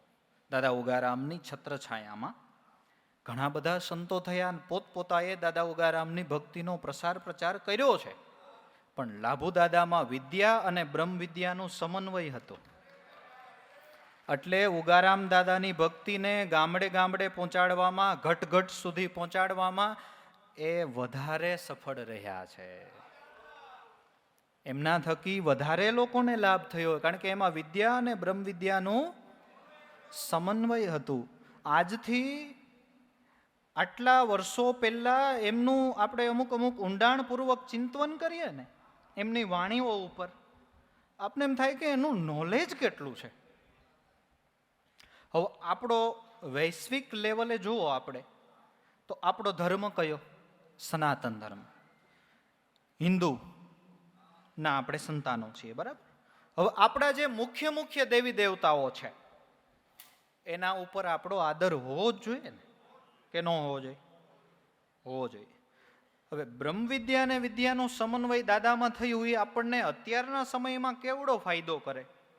કે દાખલા તરીકે હું કહું કે જન્માષ્ટમીનો દિવસ હોય, જન્માષ્ટમીનો દિવસ, એમાં રાત્રિના 12 વાગે ભગવાન કૃષ્ણનો જન્મ થતો હોય, અને આપણને એમ થાય કે આપણે ભગવાન કૃષ્ણની આરતી ઉતારવી છે, પણ રચના આપણે લાભુ દાદાની જોઈએ છે, તો આપણને મળી રહે. પ્રેમ કી આરતી કરું પ્રેમ સે હે બંસીધર મોરારી, શ્રી કૃષ્ણ તમ ચરણ में आये હે गोवर्धन गिरधारी. सतसिंहासन रत्न जड़ित है आसन है सुखकारी, करबंसी मस्तके मुकुट है शोभा है अपरंपारी. वीणा नादे वृंद मुनियोना घेला कीधा गिरधारी, गोपियों सर्वे व्रेह स्वरूपी छबी रही निहाड़ी. घटो घटनो वासी कानोड़ो सोहम स्वरूप विस्तारी, दास लाभुना प्राण आधार છે દુખડા દિયે વિસારી. અને બીજું કે સનાતન ધર્મમાં હિન્દુના આપણે સંતાનો છીએ, તો આપણા ઈષ્ટદેવ જે ભગવાનના અવતારો કહેવાય, એની કેટલી સામે આમન્યા રાખી. આ વિદ્યા અને બ્રહ્મ વિદ્યાનો સમન્વય. ગણેશ ચતુર્થીના હવે આપણે પર્વ ઉજવવા માંડ્યા, નતર તો એ મહારાષ્ટ્રમાં વધારે હતું, આપણે ઓછું હતું, હવે આપણે આવ્યું. રોજ સાંજે નાના બાળકો ગણેશ ભગવાનની મૂર્તિ આગળ જઈને આરતી ઉતારે. હવે આપણે ઉગમ ફોજનો કોઈ બાળક હોય ને એને એમ થાય કે મારે આરતી ગણપતિ મહારાજની ઉતારવી છે, પણ રચના લાભુ દાદાની જોઈએ તો મળે તમને. પ્રથમ સમરૂ ગુણ નાયક, ગુણપતિ ગુણ ખાણી, નામ સ્મરણે વિઘ્ન નાશે, આરતી કરું પ્રેમ આણી. પ્રથમ સમરૂ ગુણ નાયક, નામ સ્મરણે વિઘ્ન નાશે આરતી કરું પ્રેમાણી પીડા પિતાંબર આપ સોહે ગુણ તખત પર ઠાની જ્ઞાની ધ્યાની માયાવી સમરે ગુણેશ છો ભડદાઈ ગળે માળા મોતીની શોભે લાલ હીરા શોભા ભારી સબ ગુણ સંપન્ન અમૃત વાણી નામ થકી નિર્વાણી દાસ લાભુના પ્રાણાધાર દુખડા દિયે વિસારી ઈ મળે આપણને બાપુ મળે. કાલ સવારે આપણામાંથી ભગવાનની દયા થાય ને કોઈ વિદ્યાલય ખોલે, વિદ્યામાં પહેલી પૂજા સરસ્વતી માની થાય છે. હવે આપણો કોઈ પરિવારનો સભ્ય હોય, ઉગમ ફોજનું સંતાન હોય અને એને એમ થાય કે આરતી સરસ્વતી માની કરવી અને રચના લાભુ દાદાની જોઈ તો મળે. આરતી કરું સરસ્વતી માત કી જીભડીએ જસ થાય સમરૂ સદા શારદા માત હરિગુણ ગવાય. આરતી કરું સરસ્વતી માત કી. સરસ્વતી પ્રગટ થઈ બોલે ચારે વેદની માહે. સરસ્વતી વસો આપ જીભાએ તો હરિ હાજર સદાએ. સરસ્વતી પ્રસન્ન થઈ મહેતાને તો હરિ હાજર સદાએ. આરતી કરું સરસ્વતી માત કી જીવડીએ જસ થાય સમરૂ સદા શારદા માત હરિગુણ ગવાય. જીવડીએ જસ આપો માતાજી દાસ લાભુ તમારા ગુણ ગાવે.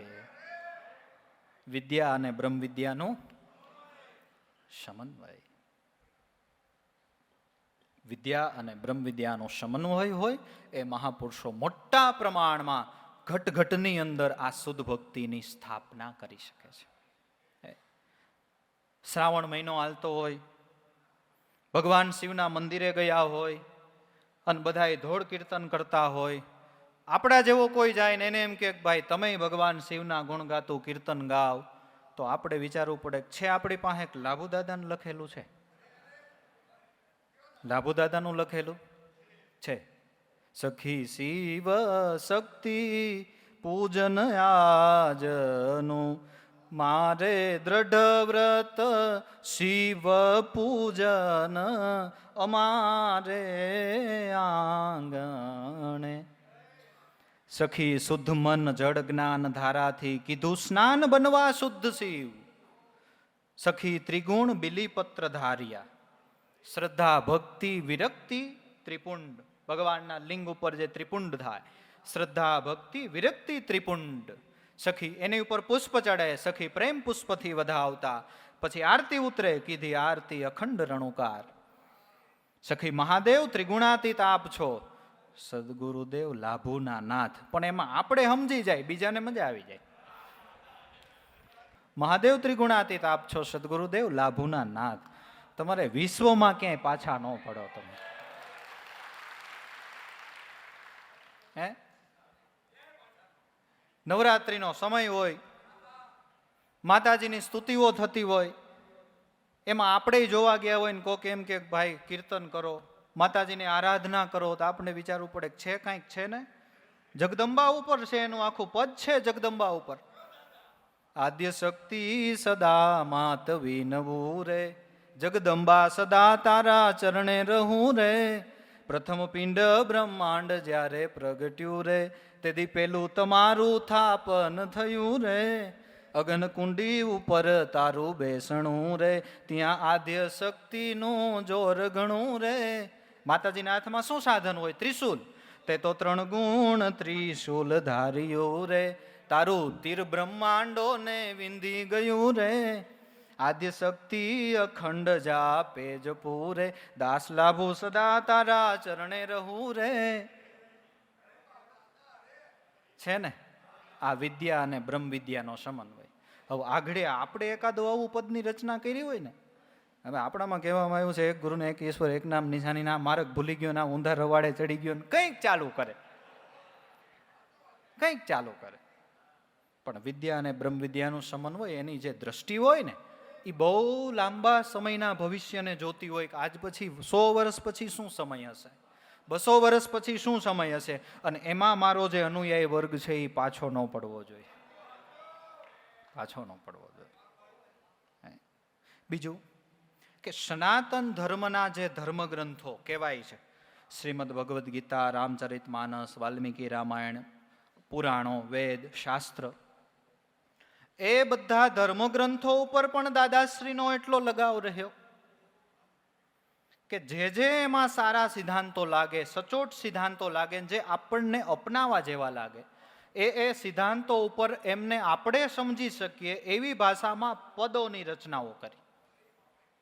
હવે આપણે કદાચ શ્રીમદ ભગવદ્ ગીતાનો વિભૂતિ યોગ વાંચ્યો હોય કે ન વાંચ્યો, પણ વિભૂતિ યોગના સાર રૂપે એમાંથી સાર લઈ, જેને આપણે છાયાવાણી કહીએ, એમાંથી સાર લઈ અને આપણને એક પદ આપ્યું, દિલ જો જરા દિલમાં મળી, જ્યાં કૃષ્ણ કૃષ્ણ કહાય છે, રટણા આઠે પહોર મુજમે કૃષ્ણ કૃષ્ણ રટાય છે, આખું જગત એની વિભૂતિ કૃષ્ણમાં સમાય છે, જળ અગ્નિ પવન પૃથ્વી આકાશે સદાય કૃષ્ણનો વાસ છે, કૃષ્ણ કૃષ્ણ નામ લેતા દિલ અતિ ઉભરાય છે, યોગીઓ નિજ અનુભવ કરી એ જ અમૃત પાય છે, શું કરું રૂપ ક્યાં લહુ પ્રગટ ક્યાં સંતાય છે, દાસલા ભૂ હર એકદમ મેં કૃષ્ણ કૃષ્ણ એમ ગાય છે. આ વિભૂતિ યોગની છાયાવાણી એનું પદ છે. પછી રામચરિત માનસ તુલસીકૃત, એના ઉપર પણ હમણાં તો હું જોતો તો દાદાના કેટલા પદો છે, એને આપણા સનાતન ધર્મના ધર્મગ્રંથો ઉપર એ આદર સત્કારની ભાવનાઓ રાખી. અને એમાં ઉત્તરકાંડ ઉપર તો કેટલાય પદ છે. દાદાનું જેવલું પદ છે ને, આપણે હમણાં 2-3 બીજ પહેલા ચર્ચા કરી, અજ્ઞાન અંધકાર હણવાને માટે ગુરુ કહે છે વિચારી, એ કાગભૂષણજી ને ગરુડજીના સંવાદમાં રામચરિત માનસમાં એ આવે છે. એમાંથી જેમને જ્યાંથી જે વસ્તુ સારી લાગી. પછી ભાગવતની અંદર ગોપી ગીત છે, ગોપી ગીત કદાચ કોઈને ખ્યાલ હોય, ન ખબર હોય, એ ગોપી ગીતના સાર રૂપ એક આખું પદ આપ્યું, ચરણ રાખો જાણીને ચરણ ચાકરડી, જેવી તેવી તોય બાનાની હું છું દાસલડી, ભલે ઘડી દૂર હો તો એ નથી મને શોક વાતલડી, નહીં મેરે દિલથી આગે કહો ક્યાં જાશો ક્યાં લગી, આવો જાવો ભલે તો એ નહીં કરું કાંઈ હું જકડી, રાખી નિશાન પર સુરત ક્યાં જાશો તમે ભટકી, આડા ઉભા બહુરંગી કરો છે ન ચાડા બહુ ચટકી, ઠેલો નહીં હાથે હસમુખા તૂટે પ્રેમ મહી મટકી, બંધાવો બહુ નામી નામે રાખીને પ્રેમ ચાકરડી, લાભુ નિત નીત ચરણોમાં ગુરુદેવન કી દાસલી. ગોપી ગીતનો સાર છે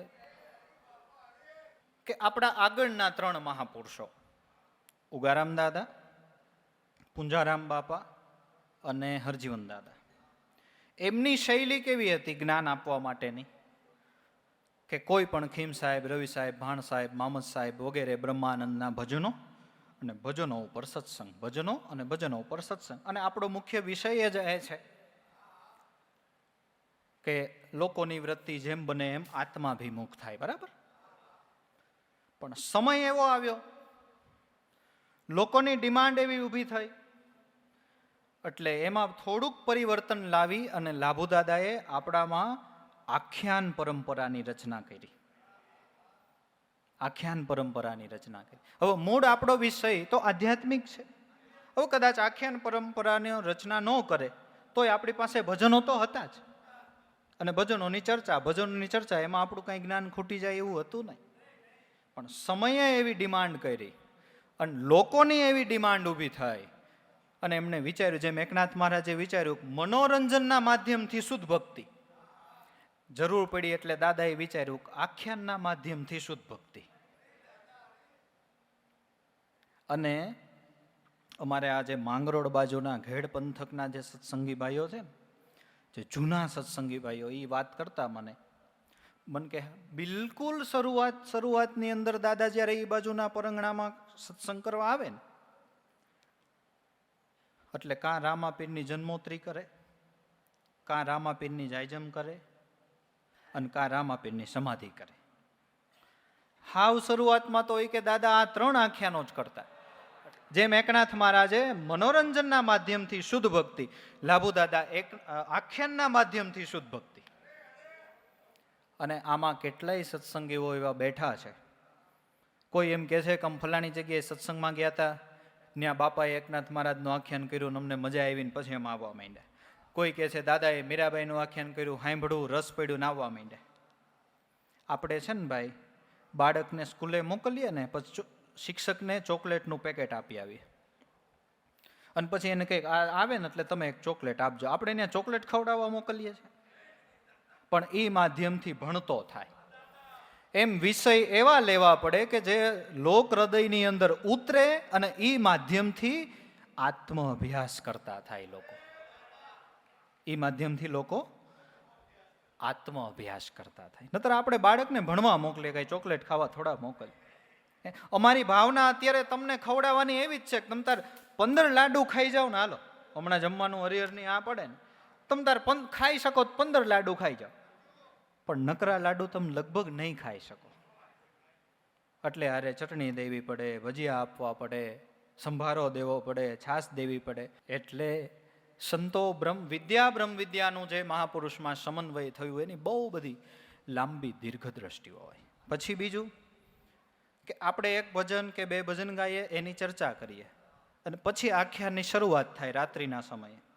એ જે 2 ભજન ને 2 ભજનની ચર્ચા, એ ગાળો આપણો કલાક કે 1.5 કલાકનો હોય.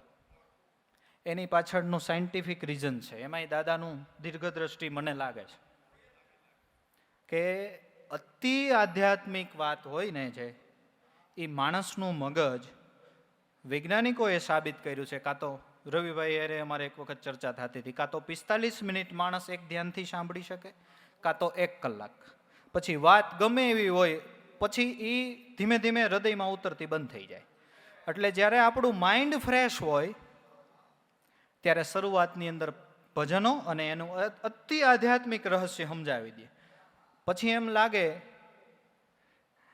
કે હવે ધીમે ધીમે ઉતરતું બંધ થાય એટલે પછી રાગ ઢાળ મેળ પ્યાસ સાથે આખ્યાનોની શરૂઆત થાય. અને એમાંય દાદાએ લખ્યા છે આખ્યાનો, એટલે એ તો બહુ એ બ્રહ્મપદ સુધી લઈ જાય એવા છે.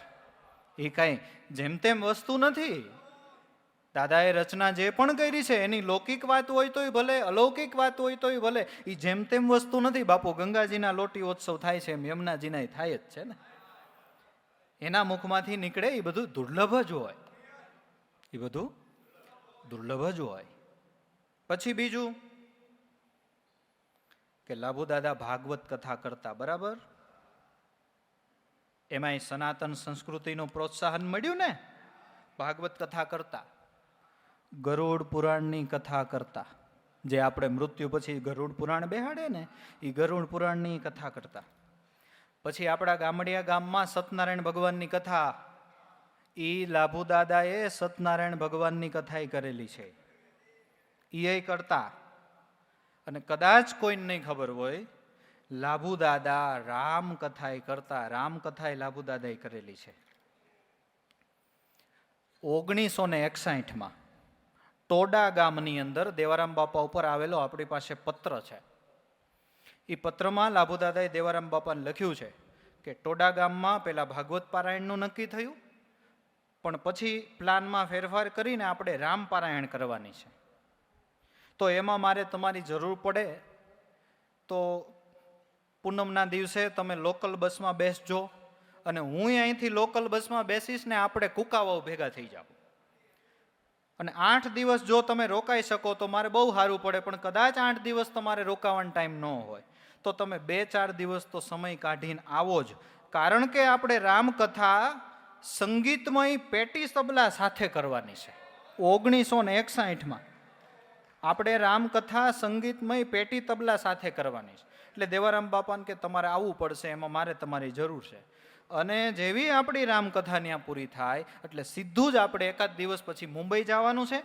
અને મુંબઈ જવામાં દેવારામ બાપાને કે તમે, હું, ભલાભાઈ અને માતુશ્રીમાં, એટલે મને લાગે સોનલમાં, એનું પાકું છે. બીજા કોઈ હારે કોણ આવે એ નક્કી નથી, પણ આટલું આપણું પાકું છે. 1961માં ટોડા ગામમાં સંગીતમય રામકથા લાભુ દાદાએ કરી છે. લાભુ દાદાએ કરેલી છે. અને એમાં મારું માનવું છે કદાચ દેવારામ બાપાએ તબલા વગાડ્યા હોય. કારણ કે 1951નો એક પત્ર છે, એમાં દેવારામ બાપાને લખ્યું છે દાદાએ કે અમે ઉગારામ દાદાની સાથે વેરાવળ ગયા, 4 દિવસ બહુ સારો સત્સંગ ચાલ્યો, પણ દેવજીભાઈ તબલચી તરીકે તમારી ખોટ રહી ગઈ. એટલે મને લાગે શરૂઆતમાં દાદા ભજનો ગાતા હશે ને દેવારામ બાપા તબલા વગાડતા હશે. દીર્ઘ દ્રષ્ટિ, સમયની સાથે ચાલવાની એમની સમજણ એ કેટલું કહેવાય. વિચાર તો કરો, 1961 એટલે વિદ્યા બ્રહ્મ વિદ્યાનો સમન્વય, નાતે નેહ રામ કે મનિયત, સુહયદ સુસેવ્ય જહાલો, અંજન કહા આંખી જેહી ફૂટે, બહુ તક કહો કહાલો. તુલસીદાસ મીરાબાઈને કહે છે કે મીરાબાઈ, જે આંજણ આપણી આંખમાં આંજવાથી આપણી આંખ જ ફૂટી જતી હોય તો એ આંજણ આપણે કામનું. જેના સંગે રહેવાથી આપણે ભક્તિ ન કરી શકતા હોય, આપણે સાધુ સંતની સેવા ન કરી શકતા હોય તો એની સંગે રહેવાથી ફાયદો શું? આપણે આંખમાં કણું પડ્યું હોય ને કોઈ વૈદ પાસે જઈએ અને વૈદને એવું કહીએ કે મારી આંખમાં કણું પડ્યું છે, તમે કાંઈક એવું આંજણ આપો તો એ કણું નીકળી જાય. તો વૈદ આપણને એમ કે મારી પાસે આંજણ છે, હું તમને આપીશ, કણું નીકળી જાય, દુખાવો બંધ થઈ જાય, પણ દેખતા બંધ થઈ જાવ. તો એ આપણા માટે કામનું ખરું? કઈ એ આપણા માટે કામનું ખરું? અંજન કહા આંખી જેહી ફૂટે, એ આંજણ શું કામનું જે આંજવાથી આપણી આંખ જ બંધ થઈ જાય? એવો સંગ આપણને શું કામનો કે જેના સંગે રહેવાથી આપણે નો સંતોની આજ્ઞાનું પાલન કરી શકીએ. આપણા વડીલ મહાપુરુષોએ જે આપણને આદેશો આપ્યા છે એ આદેશોનું આપણે પાલન ન કરી શકીએ, નો ભક્તિ કરી શકીએ, નો નિરાતે ખાઈ હગી, નો નિરાતે ખવડાવી હગી, એ હું આપણને કામનું? ભાઈ એ આપણને શું કામનું? કે એ આપણને કાંઈ કામનું નહીં. એટલે નુગરા નરનો નેડો અતિ દુખડાવું પજે, અતિ દુખડાવું પજે. એટલે અમુક સંગ ઉત્તમ કહેવામાં આવે, અમુક સંગ ઉત્તમ કહેવામાં આવતો નથી. તુલસી સો સબ ભાંતિ પરમહિત પૂજ્ય પ્રાણ તે પ્યારો. તુલસીદાસ મહારાજ કહે છે મીરાબાઈ, જેનો સંગ કરવાથી અથવા તો જેના મુખના વચન સાંભળવાથી એટલે ઉપદેશ ગ્રહણ કરવાથી જાસો હોય સ્નેહ રામપદ, આપણને રામ પ્રત્યે, ભગવાન પ્રત્યે, નામ પ્રત્યે પ્રેમ વધે, સ્નેહ વધે, એનો સંગ કરવો ઉચિત છે, બાકી સંગ કરવો ઉચિત નથી. અને જેના સંગથી અથવા જેના ઉપદેશથી ભગવત ચરણમાં આપણો અનુરાગ થાય એ આપણા માટે મીરાબાઈ પરમિતકારી છે, પૂજનીય છે, અને એ આપણા માટે પ્રાણ કરતાંય પ્યારું તત્વ છે. એ મહાપુરુષ, એ સંત. તુલસી સો સબ ભાંતિ પરમહિત પૂજ્ય પ્રાણ તે પ્યારો, જાસો હોઈ સ્નેહ રામ પદ એતો મત્તો હમારો. જેના સંગથી, જેના ઉપદેશથી આપને ભગવત ચરણમાં પ્રીતિ થાય એ જ આપણા માટે પરમિતકારી, પૂજ્ય છે, પ્રાણથી પ્યારા છે, એનો જ સંગ કરવો. હું તમને મર્મ ભાષામાં આટલું કહું, વધારે તો તુલસીદાસ મહારાજ કે બીજું હું તમને શું કહું, પણ મારો આ મત છે. અને ખરેખર આ મતને ગ્રહણ કરી જેવો પત્ર આવ્યો એટલે તરત મીરાબાઈએ દેશ નિકાલનો હુકમ સ્વીકાર લીધો કે મુશ્કેલી આપણાથી દૂર ન જાય ને ત્યારે આપણે મુશ્કેલી દૂર જવું પડે. અને અંતિમ શ્રેષ્ઠ જીવન એમને દ્વારકામાં ભગવાનના ચરણમાં વિતાવ્યું છે. એટલે જેમ બને એમ મહાપુરુષો સંતોએ આવા સત્સંગના મેળાવડાઓ શા માટે કર્યા ભાઈ? કે જેના સંગથી, જેના ઉપદેશથી આપણું મન છે એ ભગવત ચરણાનુરાગી બને. જેમ મોબાઈલ હોય એ સારો જ છે ને, પણ એમાં બેટરી ચાર્જિંગ થયેલી હોય તો એ આપણા માટે કામનો. નતર મોબાઈલ આપણી પાસે છે પણ ચાર્જિંગ પૂરું થઈ જાય તો નકામ. અને અત્યારે એટલે જ અત્યારે તમે જુઓ કે કોઈ પણ માણસ કોઈ પણની ઘરે જાય એટલે કેમ છો, મજામાં, તબિયત પાણી સારા કે ન સારા, એ કોઈ પૂછતું જ નથી. ઘરે જઈને પહેલો જ પ્રશ્ન એ કરે કે ચાર્જર છે? કારણ કે ખબર છે કે બેટરી ઉતરી જાય એટલે આ કઈ કામનું નહીં. એમ આ શરીર છે, એ મોબાઈલ છે, એમાં સત્સંગની બેટરી ઉતરી જાય પછી આ કાંઈ બહુ સત્કર્મ બાજુ વળે નહીં. પણ મહાપુરુષો, સંતો, તમે અત્યારે અહીંયા આમ ગણો તો ચાર્જિંગ કરાવવા જ આવ્યા છો. તમને સરસ મજાનું ચાર્જિંગ કરી દે એટલે પછી જે કંપનીનો મોબાઈલ, કોઈને મહિનો દી ચાલે, કોઈને 2 દી, ગાંધી બાપા જેવા હોય તેને 2-3 દી ચાલે, પછી એની બેટરી પૂરી થઈ જાય એ પાછા ચાર્જિંગ કરાયા. કોઈને મહિનો દી નથી વાંધો તો એ મહિનો દી કરાવે. બિચારા બહાર વિદેશમાં રહેતા હોય તો એને વરહે 2 વરહે કરાવે. પણ ચાર્જિંગ કરાવવાની જરૂર તો ખરી ને કે નહીં? તમને હવે કોઈ કેમ કે ને, હું એલા ભાઈ થોડાક દી ધક્કા ખાવ છો, કે ભાઈ ધક્કા ખાવા નથી જાતા, મોબાઈલનું ચાર્જિંગ કરવા જાય. એટલે છે ને લગભગ ઈ સમજી જાહે, કારણ કે મોબાઈલ તો એ વાપરતા હોય ને, એટલે એ સમજી જશે. જેમ આ શરીરને ટકાડી રાખવા માટે ખોરાકની જરૂર છે, એમ સૂક્ષ્મ શરીર મન છે એને ટકાડી રાખવા માટે સત્સંગની જરૂર છે અને છે. એમને મુગારામ દાદાએ કીધું હોય કે ભાઈ એવા કોઈ મહાપુરુષનો તમને સત્સંગ મળતો હોય તો રસ્તામાં શુદ્ધ પાણી પીવા ન મળે તો ધોબિયારે પાણી પી લેજો, બેસવા ગાદલા પથારી પાગરણ ન મળે તો પથ્થર ઉપર બેસી જજો, વાહન ન મળે તો ચાલીને જજો, પણ સત્સંગ કરજો. એ કાંઈક હેતુ હોય ને.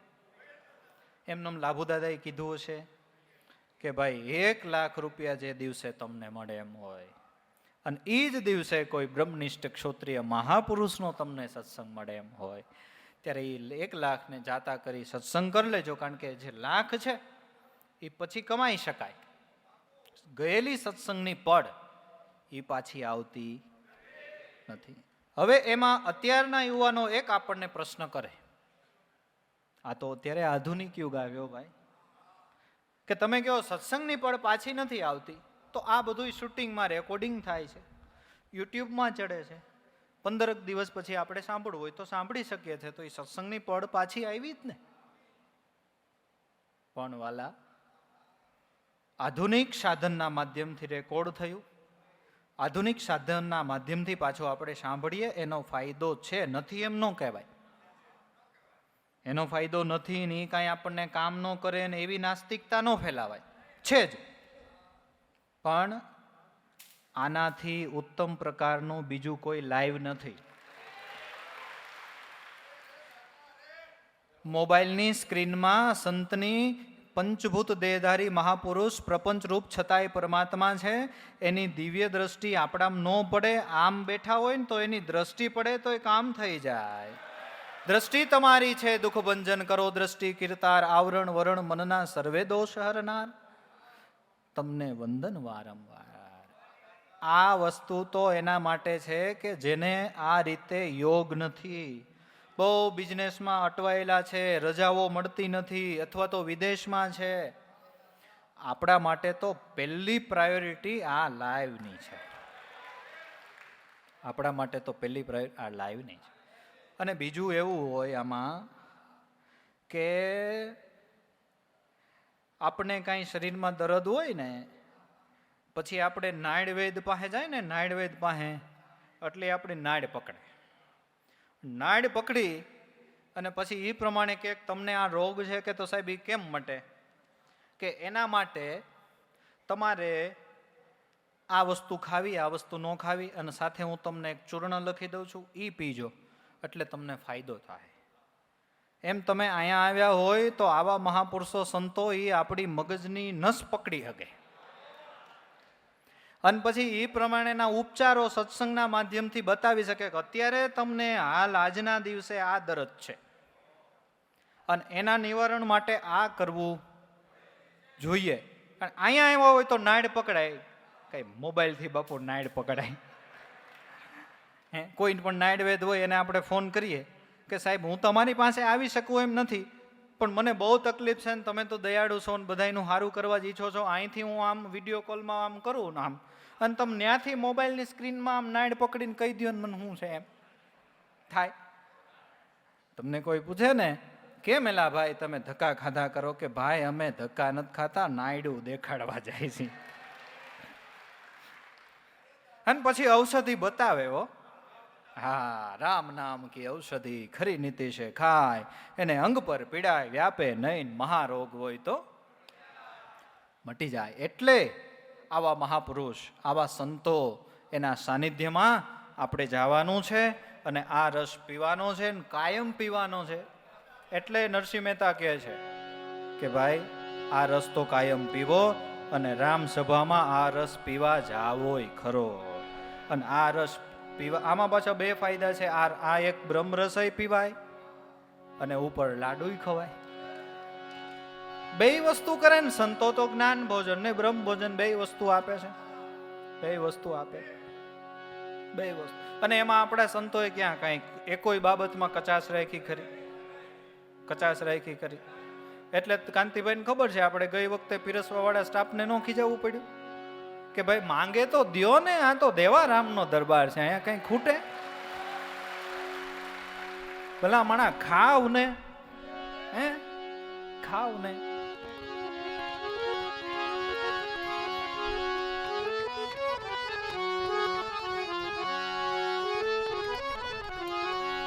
રામ સભામાં અમે રમવાને ગયા તા, પસલી ભરીને રસ પીધો, હરિનો રસ પૂરણ પીધો.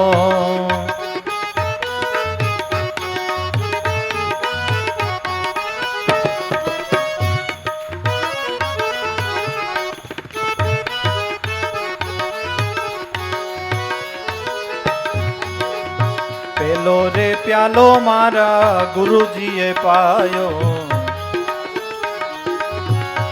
આ પેલો રે પ્યાલો મારા ગુરુજીએ પાયો.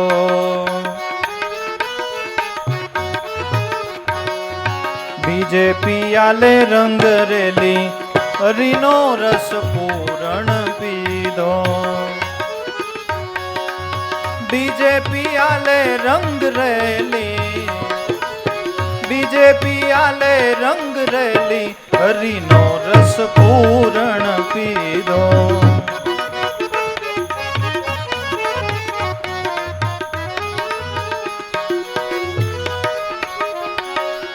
ત્રીજો રે પ્યાલો મારા રોમે રોમે વ્યાપ્યો,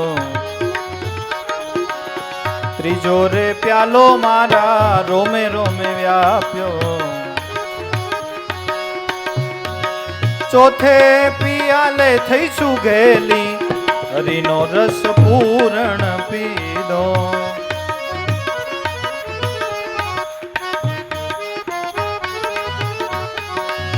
ચોથે પિયાલે થઈ સુગેલી,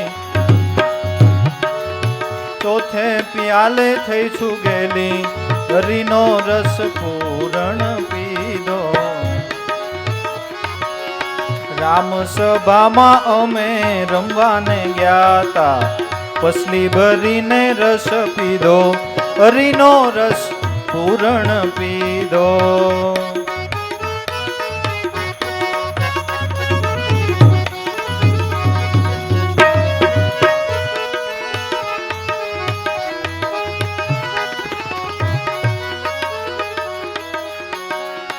રસ બસ એ કરું રસિયા સાથે,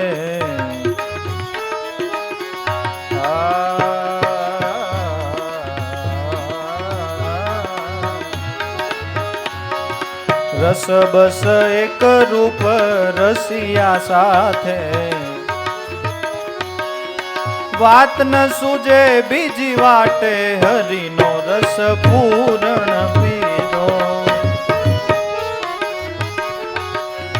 વાત ન સૂજે બીજી વાટે, હરિનો રસ પૂરણ પીધો.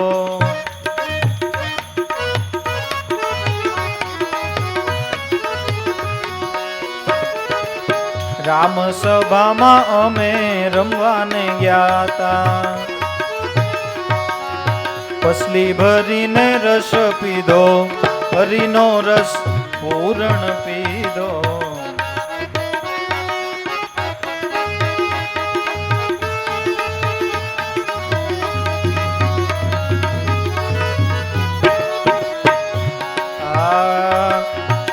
મોટા જોગેશ્વર જેને સ્વપ્ને નો આવે, મોટા જોગેશ્વર જેને સ્વપ્ને નો આવે, તે તો મારા મંદિરિયામાં માલે હરિનો રસ પૂર્ણ પીધો. અરે તે તો આજે મારા મંદિરિયામાં માલે, મારા મંદિરિયામાં માલે,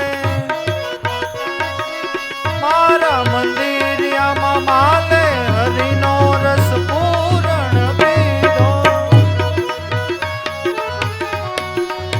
રામ સભામાં અમે રમવાને ગયા તા, પસલી ભરીને રસ પીધો, હરિનો રસ પૂર્ણ પીધો.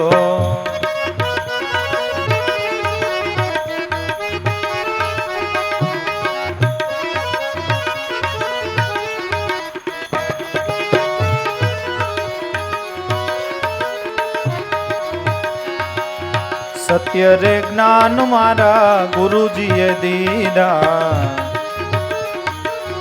સત્ય રે જ્ઞાન મારા ગુરુજીએ દીધા. અમને અખંડ સૌભાગી કીધા, હરિનો રસ પૂર્ણ પીધો.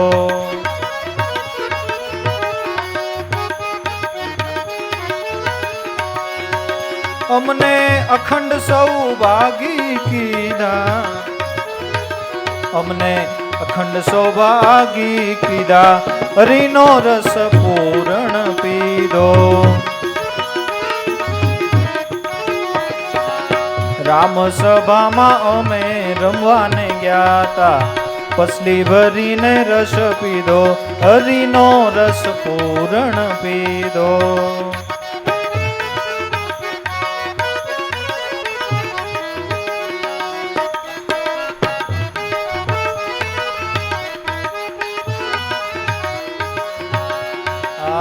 ભલે મળ્યા રે મહેતા નરસિંહના સ્વામી,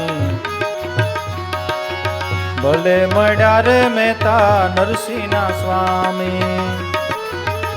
દાસી પરમ સુખડા પામી, હરિનો રસ પૂર્ણ પીધો. હે દાસી પરમ સુખડા પામી, હરિનો રસ પૂર્ણ પીધો.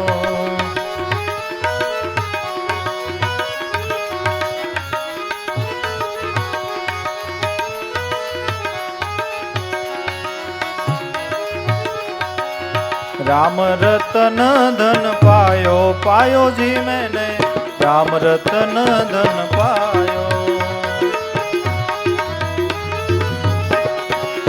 वस्तु अमूलख दीदी मेरे सदगुरु, हे वस्तु अमूलख दीदी मेरे सदगुरु.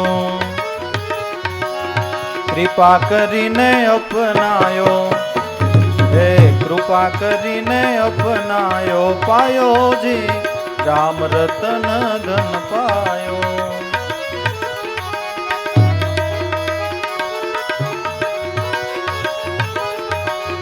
जन्म जन्म की पूंजी पाई, जन्म जन्म की पूंजी पाई.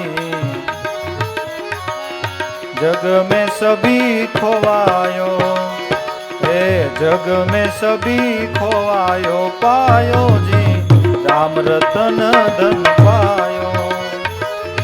राम रतन धन पायो, पायो जी मैंने राम रतन धन पायो.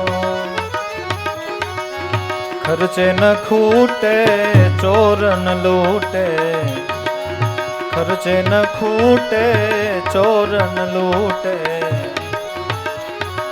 दिन दिन बढ़त सवायो, हे दिन दिन बढ़त सवायो, पायो जी राम रतन धन पायो. राम रतन धन पायो, पायो जी मैंने राम रतन धन पायो.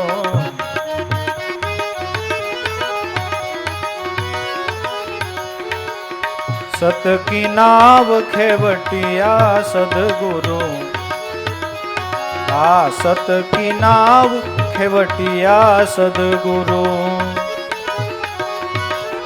तो भवसागर तरायो, हे भवसागर तरायो पायो जी, राम रतन धन पायो।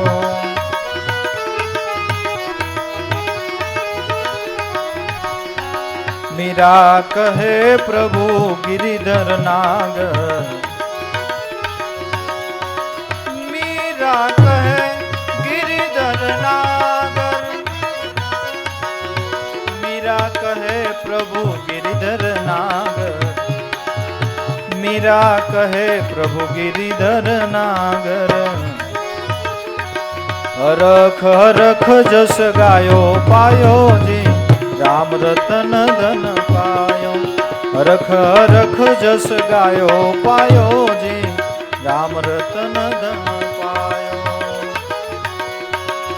राम रतन धन पायो, अरे राम रतन धन पायो, पायो जी राम रतन धन पायो, पायो जी राम रतन धन पायो। सद्गुरु देव की जय।